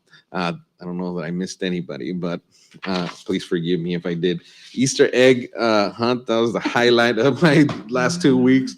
Definitely a great time. And I do want to take the time to thank everybody involved. It's a roll call more than anything this time, because it definitely includes the community services staff, somebody that always, is when we have community events that I'm always tend to gravitate to is Gustavo. He's always, either playing music or doing some AV stuff. And, I tend to talk to him quite a bit. And, he's always got a smile. That's something that I got to say. There was plenty of park stuff, recreation staff. We had the community center represented, obviously, Aquatic Center, the fire department definitely was there, our police department and library staff. One of the things was the hay ride, or I don't know what we called it, right? It was the tractor rides around Buckland Park. Those went deep into the evening. You saw the little headlights, and there was a little pilot car in front of it with a little emergency light, just to tell people to get out of the road or out of the walkways, right? And it seemed like it was actually a lot of fun for those who participated. I didn't get a chance, but I did also participate in National Vietnam Vet Memorial. At that, I had a very special time with one particular vet. His name is Abelardo. He's actually a former city employee. And, it was like the first few words out of his mouth were, I worked for the city for, I forget the number of years, which probably were 30 or so. And, the love that he shared about when he worked for the city, And I've always thought, man, am I overdoing it every time I'm saying like, man, I love working here and it's like the greatest place to work on earth. And he said the same things, I was surprised, he made an impression on me. Definitely, will be something that I'll keep close to my heart, and I'll probably turn into somebody like him when I'm older. I'll be like, hey, I used to work for El Centro, and, tell everybody that I worked here and how happy I was actually working here. So anyways, I know it's time to go home. Everybody did an outstanding job. Thank you for everything you guys do. It's appreciated and it's noted. For the citizens, I think we must have had like, I don't know, 20,000 people at the park. I don't know. It was maybe more like 5,000. Right? I was a What's the little short, capacity? but it was a lot of people. When I showed up, I was surprised. I was happy. I was surprised at the same time. I was kind of concerned as well, because I'm thinking, do we have enough Easter eggs for everybody? So next time we'll probably get 20,000 or something. Anyways, end the report. All right, great. You know what I thought was so funny is I remember when I saw the flyer and I was like, wow, 10,000 eggs for the Easter egg. I'm like, who's going to put all of those out there? And all of a sudden, everybody. Little did we know it was going to be us. I get it. So. Oh my When I see God. the flyer next year and it says 20,000, you said, now I know what that means. I'll close with two real quick things, but very important. National Telecommunication Week, very important for our dispatcher. There'll be a dispatcher. This is internally, of course, but I just want to take this opportunity to thank our dispatchers for the great work that they do in our community. Talk about being resilient, calm, and effective in making sure that the individual on the phone that is probably in one of the worst states, right, of what they're facing, and yet the calming voice and making sure that that help is on the way. So great appreciation to all of our dispatchers, but most importantly right now for our El Centro dispatchers. So great, nice to see that they're going to have a luncheon. And I just have to brag because staff is just so creative. So there is going to be a tea party that's going to take place on May the 6th. And you go and you sign up and you get this beautiful little mirror and it's a tea party that's taking place. And I know there's been a lot of comments, Adriana, this has been wonderful. And so many little girls are going to be so excited to attend the event. Just the creativity that you have in your staff is just amazing. If I may, Madam Mayor, the advertisement was so that our youth would feel encouraged to dress up as their favorite princesses or princes, right? So it is certainly going to be a tea party Yes, for them to I remember, apologize. right? Yes. To also get into costume. Yes, absolutely. So bring your tiara. And it's in the purse already, so it's ready to go. All right. So with that, I think. sure. I'm so sorry, I totally forgot to mention something. I wanted to invite everybody, this Thursday, we're having a Tacos and Taxes event at IVC. We're gonna be co-hosting with Golden State Opportunity, Dreams for Change, IVC, our office, along with the Office of Eduardo Garcia, free taxes for those who qualify and meet within the range. Lots of great resource partners and tacos, free tacos. So if you guys have time to make it out, please do. The event will be Thursday from 9 to 2. Thank you. I'm so sorry. I forgot to mention No. that earlier. Yeah, that's okay. Thank you. It's like an oxymoron, like tacos and taxes. Delicious to like, oh no. All right, everybody. Time to go home to our families. This meeting is adjourned. I did have a topic.